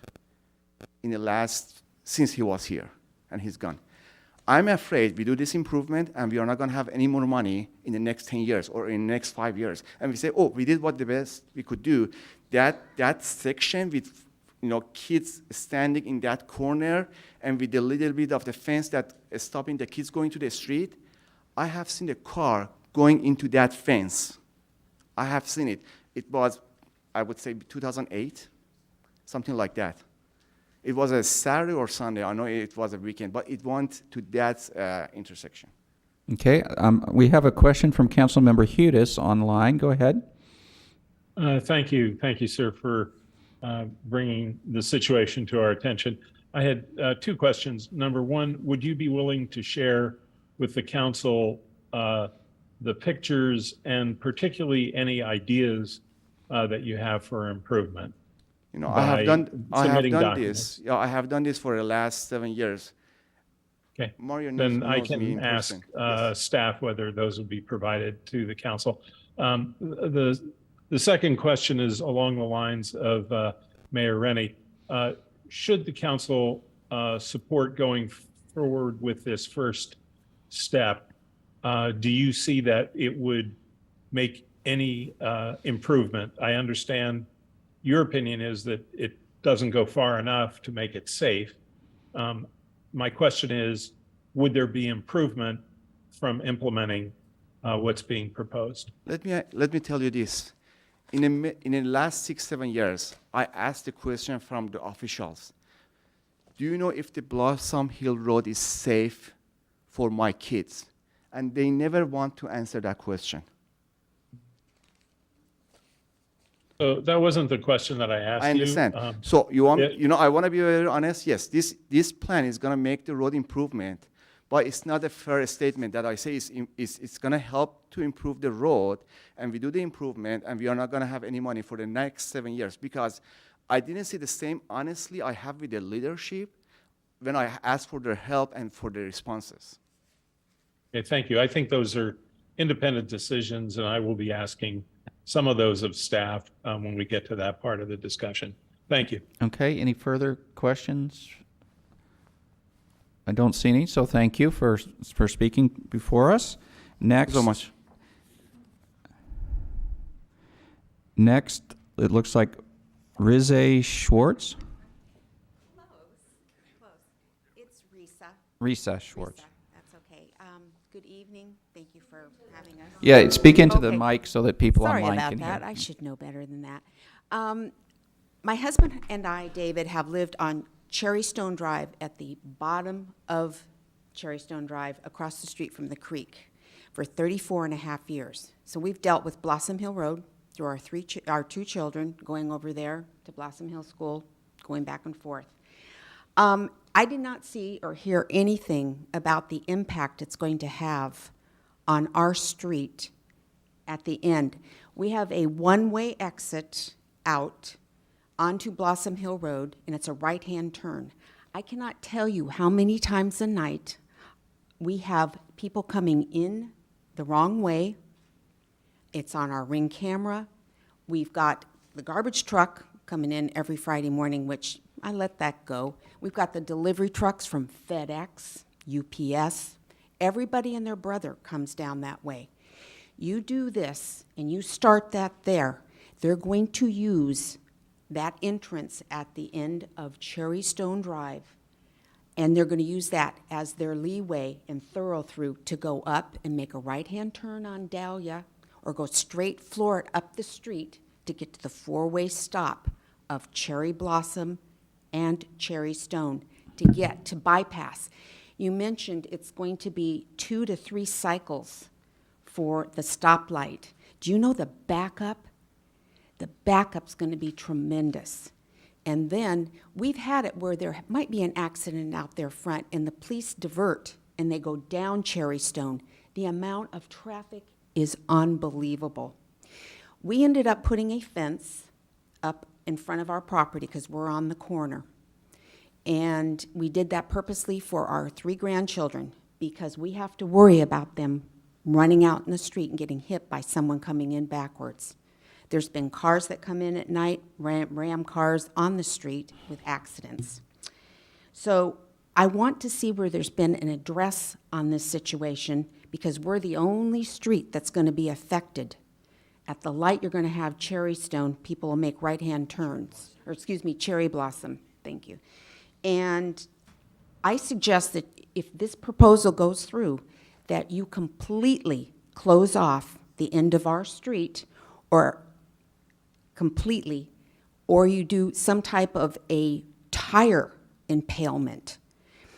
Also, in the past, when we've addressed this situation, they've always said, oh, it's an emergency entrance for the fire department. Not once in 34 and a half years have we ever had the fire department, when there's been an emergency or an ambulance, come down and come in that way. They always come down the full street.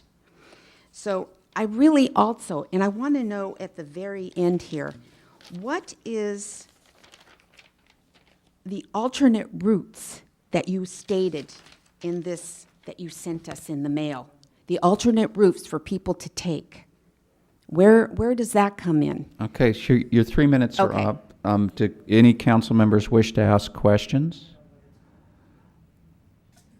So I see no questions, so thank you. Speechless. Thank you. Thank you.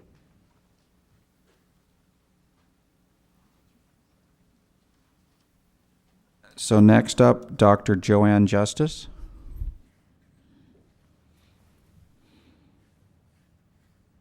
Thank you. I appreciate the opportunity to speak. Mayor, I make no disrespect towards you, but I'm shocked that the questions you're asking now. I started this project 3 years ago, my son prior to that, my neighbor 7 years ago. This is no surprise. I have 2 cones on either side of my driveway. I'm at 939 Blossom Hill Road. I had the town purposely paint red on either side. I have to back out, go around the curve, and hope to hell that 2 cars don't hit me, because they do the 2 lanes right in front of my unit. It's not safe, 24/7. Today it was pouring down rain. The cars were just back and forth. And the sign says 25 when children are present. Well, children are present at school or at the park. This is not a joke.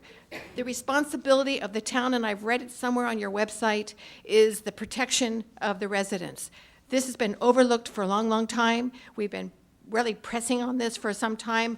I appreciate Nicole. We've been trying to work with her. We've been trying not to make this heated. But every time I back out, I think, am I going to get killed today?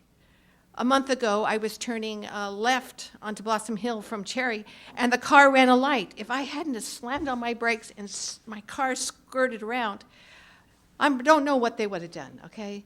This is not a funny deal. We've got kids going to the park. You can't even hardly walk across the park, the crosswalk at Hillbrook, because they either flip you off or they're coming so fast down the hill, you're taking your own life in your hands to cross, even the flashing lights. And I know that's been altered a couple times. This is not a surprise to this town.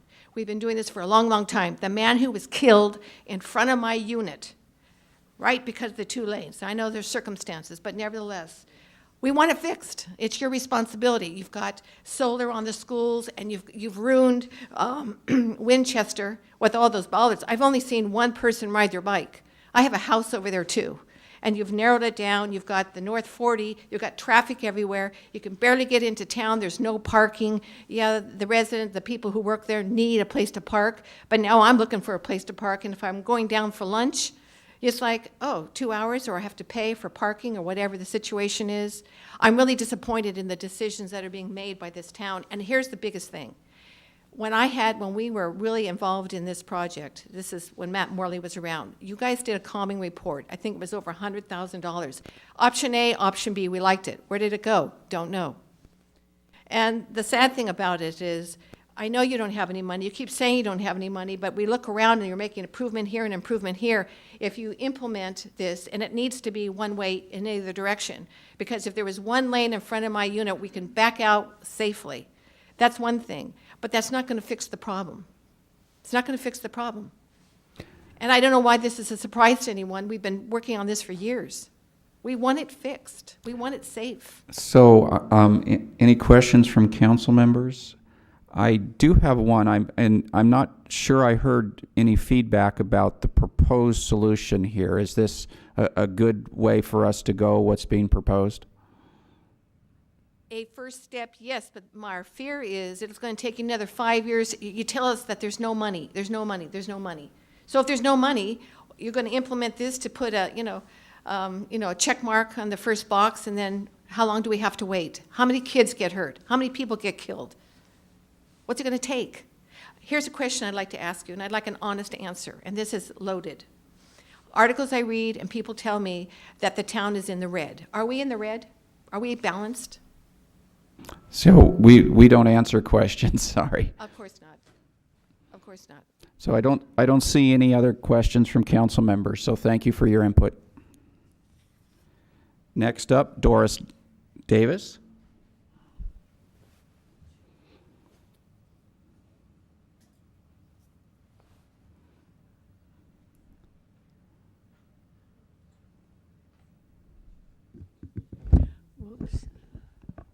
You can hold it if you like to start. Since I've shrunk, I have to put it down lower. Yeah, it doesn't stay in there too well. There you go. Yeah. I used to be taller. I want to thank both the council and the people who've been working on this project for a long time, because I believe that you are concerned about safety. However,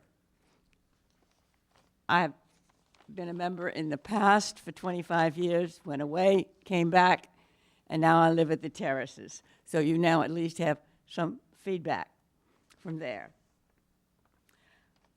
I'd like to just read you this quick summary of my thoughts. The supposed benefits of the proposal to reduce the automobile lanes from Camellia to Hillbrook are, in my opinion, and the opinion of many of the residents of the terraces, offset by crowding the auto lanes where it is not necessary, but adverse to safety. The street, Blossom Hill, is not subject to speed or fast drives if properly marked for lower speed a little earlier on Blossom Hill heading towards Los Gatos Boulevard.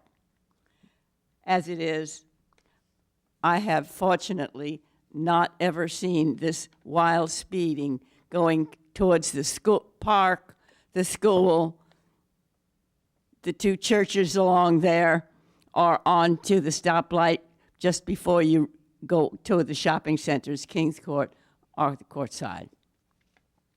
However,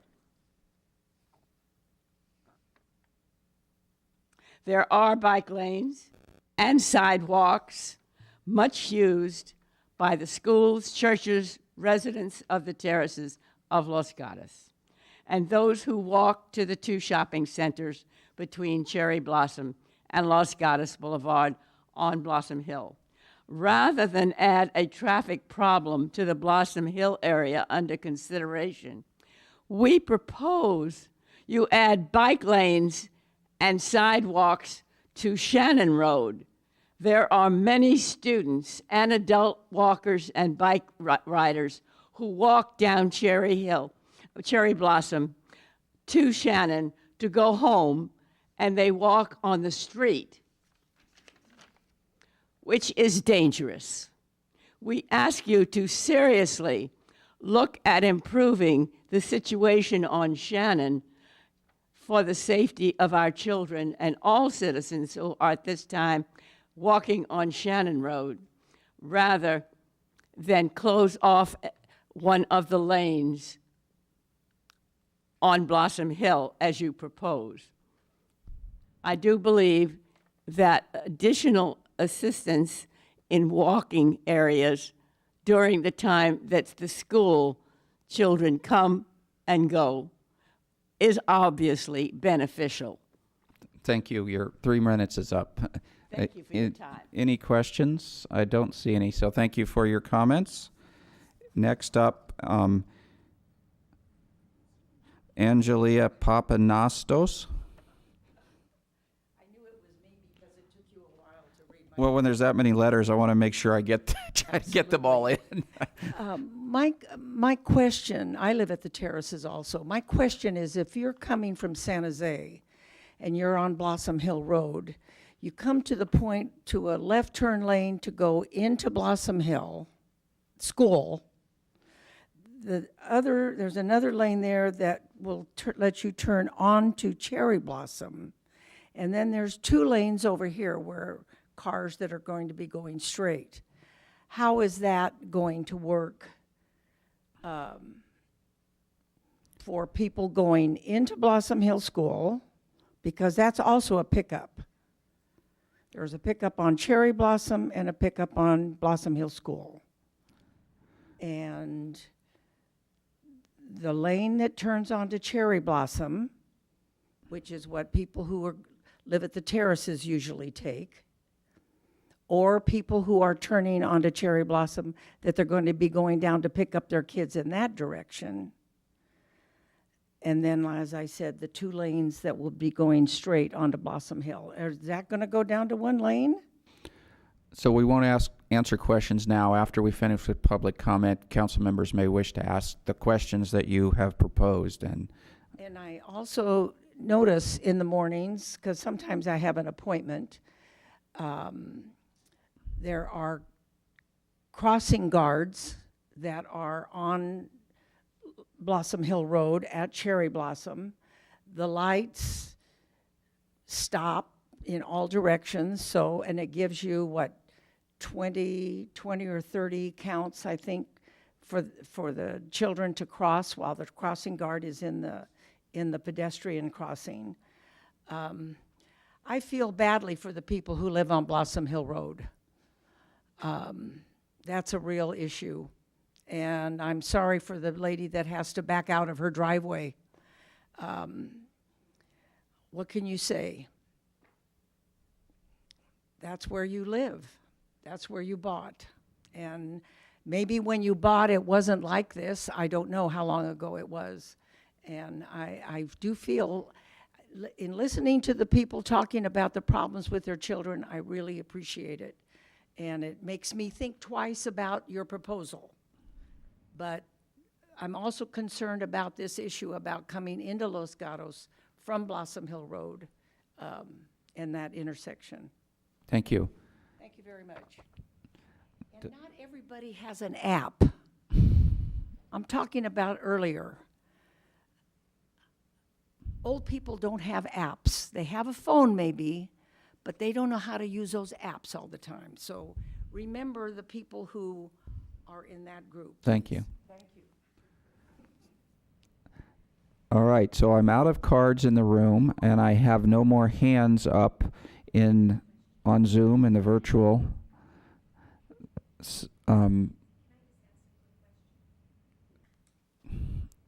Go ahead. Have you ever thought about putting up a camera that's above there to ticket people that are speeding coming down Blossom Hill Road? I mean, they do it in other areas. Okay, thank you. It's an expense, but thank you. it's just a thought. So I don't have any more hands, and I don't have any more cards, so I'm going to close public comment, and I'd like to start off and see if I could ask staff to answer some of the questions that have come up, and the ones that I wrote down were about closing off Cherry Stone, whether that's possible, whether there's probably you need a fire truck turnaround kind of thing. You want me to give them to you one at a time, maybe? Go ahead. Maybe we can do one at a time. There's sort of a lot of them. So I'd like to look at that and see if there's any slight modifications we can do to Cherry Stone at the east end, just to see if we can make it harder for people. I mean, it presumably is hard now to make that right-hand turn, but clearly it's not hard enough. So I think it's something we can look at. I don't quite know the answer. It's also possible that Cherry Stone could be the subject of future traffic calming efforts if the community were interested in that through our traffic calming policy work. Okay, I suspect, I have a recollection that I once tried to turn there and went, oh, wait, I'm not supposed to, and I was in the middle of it, now it's a mess, right? So there might be possible improvements. Second one was a question about what we meant by alternative routes in the report. Mm-hmm. Yeah, so this was regarding the mailer I mentioned earlier that went out to residents in the area, notifying them of the results of the traffic study. And we did mention that we think, as people settle into the new lane arrangement, they may decide to either alter their own behavior or find alternate routes, which could be Highway 85, it could be Los Gatos Almaden Road. It also could be just altering their leave time from their house, so they hit the intersection at a different time. I think there's, a variety of ways that people alter their behavior to deal with congested areas. And then there was some questions about money, I guess, and if we went ahead with this, would the plan be to continue looking for grants to do a better job at this? Yes. Yes, it would be. And then there was a question about why we can't just lower the speed limits. There, I know we have some potentially laws or procedures that we must follow before we could do that. Yeah, and I know the speed limit was evaluated as part of the initial study, and some recommendations were made. I'm going to ask if Mike Roman is if he's in the room, he'd be the best person to answer that question. I don't see him on Zoom. There is still Jeff Elia, but no Roman. Yes, I'm here. Oh, Can you hear me? Oh, there he is. Great. Yes, we can. Go ahead. Thank you. Good evening, council members and everyone. That unfortunately, we cannot arbitrarily alter the speed limit. It's set by the California Vehicle Code, and we have to do an engineering and traffic survey, which does expire next year. But we do get the critical speed, and then we take a look at extenuating circumstances. So right now, the last time the survey was done, the speeds were, we used the latitude that we had and lowered the speed limit to 35 miles an hour. One of the hopes of doing this project and the lane reductions is that it may result in lowered speeds and therefore allow us to reduce the speed limit to 30 miles an hour. Although that would be something that would come after the improvements for phase one were made. And then we would come in and redo the survey, since it is a major condition change in the roadway, going from 4 lanes to 2 lanes in that section. So if you do, other towns have arbitrarily changed speed limits, but then one of the problems is that you no longer can enforce them, or if you do enforce them and someone challenges the speeding ticket in court, it will get thrown out because it's not based on an engineering and traffic survey in accordance with the vehicle code. Okay, thank you. Next, further on that. So the next question that I heard was some question about that. Maybe you want to give us an update on the Shannon Road project. We do have something going on Shannon. Will that, as an alternative for students to walk? Yes, we are working diligently on Shannon Road and looking forward to coming to you in early 2023 with update to that project as well as bid documents. And what area does it cover? It covers from Cherry Blossom to Los Gatos Boulevard. Okay, thank you. There was a question about a camera, whether we can enforce speeding with a camera. I'm going to call on my friends in PD to ask for that one. Chief Fields. Good evening, Jamie Field, Chief of Police. We don't currently have any cameras similar to that in town, and I'm not aware of any within Santa Clara County. It has not been something that we have evaluated. I'll look to my colleagues for anything further. So maybe it's possible, but we're not using it in this county for some reason, that there may be a hidden reason why we can't. Okay. I think that was most of the list of questions. Council members, would you like to ask? I see Councilmember Hudas. Why don't we start with you? Thank you. I wanted to focus on the finances of this. What is the financial commitment before us tonight? And what is the estimated cost to complete phase one? And then I have another question after that.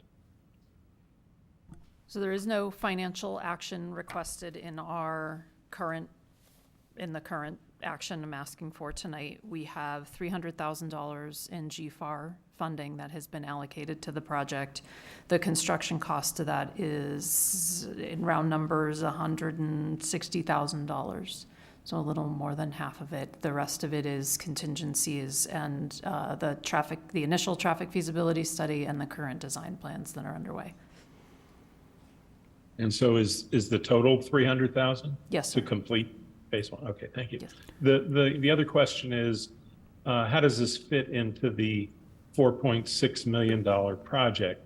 If we were able to obtain a grant or otherwise move forward with that more expansive project, would any of the phase one be incorporated or would it be redone? I believe it's redone, but I'm going to actually ask Ujay Kim, town engineer, if he can confirm that. Ujay's online.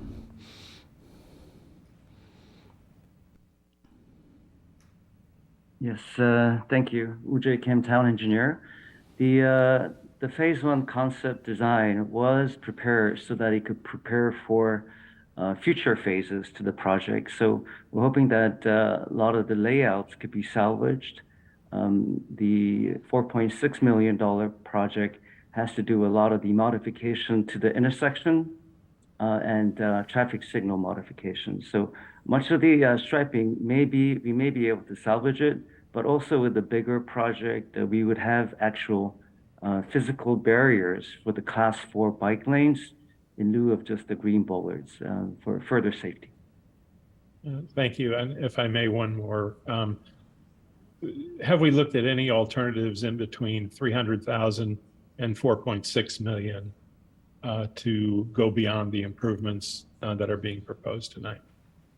Yes, thank you for that question. We have investigated interim solutions between the full design versus our current phase one concept, but that still involves some modifications to the intersection and traffic signal modifications, which would put us in over $1 million, at least a couple of $1 million price tag.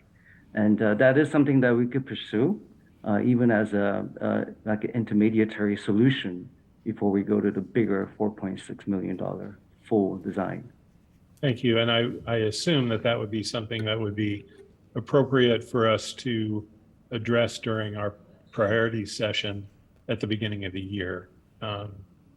Is that correct? This would be the type of project that would be a part of the capital projects that we would be looking at? Yeah, and I can answer that. I don't know that it would come up in January priority setting, but it sure can come up when we talk about capital budget priorities as we move through the cycle.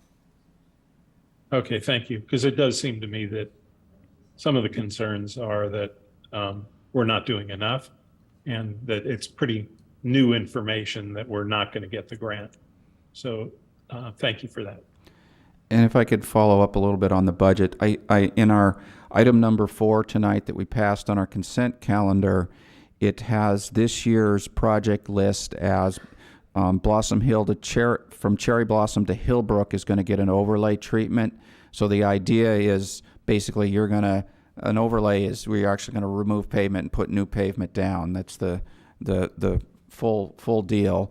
And then all of this. Basically, this project is mostly about striping. So the total cost is going to be what you've said plus the work that would normally be part of an overlay project? I'm going to look to Ujay to confirm that. Yes, thank you for that question, Mayor. That is correct. So we would not be able to do this project separately. That's not true. I mean, we would be able to, but it would be best to have a repaved or resurfaced pavement for the new striping configuration.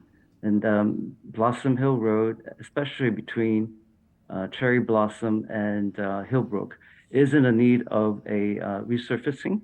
And therefore, this timing makes it good that we resurface and do the striping changes at the same time. And so that also means it sounds like we'd be able to execute on that this year. We would do the overlay, and then all of this restriping work would be done this year. Yes, the intent is to complete this project in 2023. Okay, thank you. Other council member questions? We are looking for a motion on this one to move this project forward. Vice Mayor? Thank you. I had a bunch of comments, but I do have a question. One is when there was a discussion of the free right turn from Blossom Hill Road onto Cherry Blossom. How do I get the reverb? I feel special. This happens every week. One of the things was a stop sign considered, because I know that at northbound Misol at Highway 9, there was a free right turn, and now there's a physical stop sign there, which as somebody who walks that area, it definitely helps stop vehicles. So I don't know if that is something that can or has been considered, but. I can talk with the team about it. Okay. I mean, I'm not somebody who likes to put stop signs in unless they're merited, but a yield sign doesn't seem to mean much to drivers, and a full stop before the line gives them the opportunity to then look. Yeah. If I can make some comments. I mean, first of all, I'm incredibly supportive of this project. I think I agree with the residents who live on Blossom Hill Road. This isn't enough, but I think, we have to do something, and we have to keep moving forward, and we have to promise that this will continue to move forward. I'm one of the people who've done bike and pedestrian counts at that corner, and it is uncomfortable to say the least, and it's terrifying. In that area, we've got a park, we've got a retirement community, we've got schools, and we have residences. And this is kind of a commute bypass from San Jose. And I know from looking at my app, when I want to go out to Bailey Road or, somewhere out to the reservoirs, when I look in the morning at a route, I'm given alternatives of 85 or Blossom Hill all the time. And they are similar in time. So I do think when people don't feel like 85 doesn't sound like an alternative route to somebody in town, but it's definitely an alternative route to people that are commuting to or through Los Gatos. And so I do agree that people will adjust behavior, and I think we need to monitor that and see what unintended consequences we have. Basically, when I look at that intersection, what we're trying to correct is even when there's some queuing at the light, what happens is going eastbound, there's 2 lanes that after the traffic signal merge into 1 lane. And what I observe all the time is cars race each other to get, as soon as that light turns green, they just take off so that they can be ahead of each other. And that is right at a crosswalk, it's right at the merge, it's right along the sidewalk where people are coming into the school. So even though we might be looking at, during peak times, a delay at the traffic signal, after the traffic signal is when the problem happens. And so slowing traffic won't change that unless we can try and eliminate that opportunity for people to try to race each other. Similarly, heading westbound, cars are stopped in 1 lane, and all of a sudden it opens to 2, and they just take off. So I think that from my experience, and I'm not a traffic engineer, but I'd say everything I've watched and seen and observed, this really will, and I defer to the experts, but this really will mitigate some of the problems. I want to make sure that we do have a plan to get to phase 2. I think what is helpful, even though nobody wants this to take more time, if you're looking for safety, is that paint and plastic, which is what our phase 1 is, the plastic bollards and the paint, is an ideal pilot project. It's easy to change. If we get it wrong, like, we should merge the lane a little sooner or later, we haven't memorialized it in concrete. And so I do think it's unfortunate we didn't get the grant right away, but at least as we can take this step and move forward, we can also learn from this and make adjustments. Should the lane narrow sooner? Should something else happen? And then to people that feel like we should be doing more traffic enforcement or change the speed limit, I know what I've learned over a long time is what is effective is what I think of as self-reinforcing infrastructure. Having a giant wide area and just telling people you can only go 25 doesn't work. They don't do that. We have signs that say the speed limit, and it reads out the speed, and they're flying along. What you need is something that feels uncomfortable, that at a higher speed, that slows you down. So I think this is the way we need to go. And then finally, I appreciate that we're moving forward with Shannon. That does not replace Blossom Hill Road. People that walk on Shannon are not coming from north of Blossom Hill Road, coming to Blossom Hill School. We need bike and pedestrian and traffic calming improvements all over town. And so this is another place to do it. And finally, I really do give the residents of Blossom Hill Road a lot of credit. I sat on the Transportation and Parking Commission for years. I watched Mr. Alipour and others come before us and show us photos that are absolutely terrifying of cars that lost control and unbelievably didn't kill people on the sidewalk but ended up on the school lawn.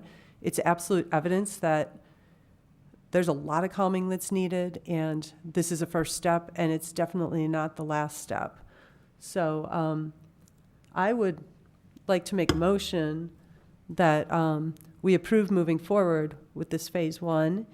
And in addition, as we implement it, look at Cherry Stone.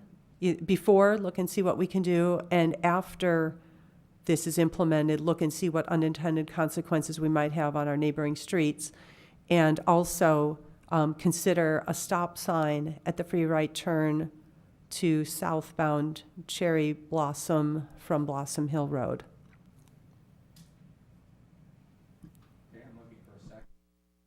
Looking for a second. Councilmember Badami. I'll go ahead and second it with the confirmation that the concept plan can be open to future modifications as we progress. And I think that was consistent with your motion, or would you like to accept that? Yes, assuming you don't mean that in a month somebody decides that the lane should be, that get fully implemented with evaluation along the way to make sure that we can mitigate other unintended consequences? That is correct. I will accept that. Thank you. Okay, I have a motion and a second. Are there further questions from council members? I don't see any, so I'll go ahead and call the question. Councilmember Hudis?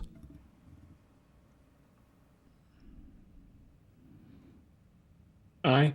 Councilmember Sack? Aye. Councilmember Badami? Aye. Vice Mayor Risto? Aye. And the mayor votes aye, so that passes unanimously. And I assume staff doesn't need anything more on this item, and that is our last item.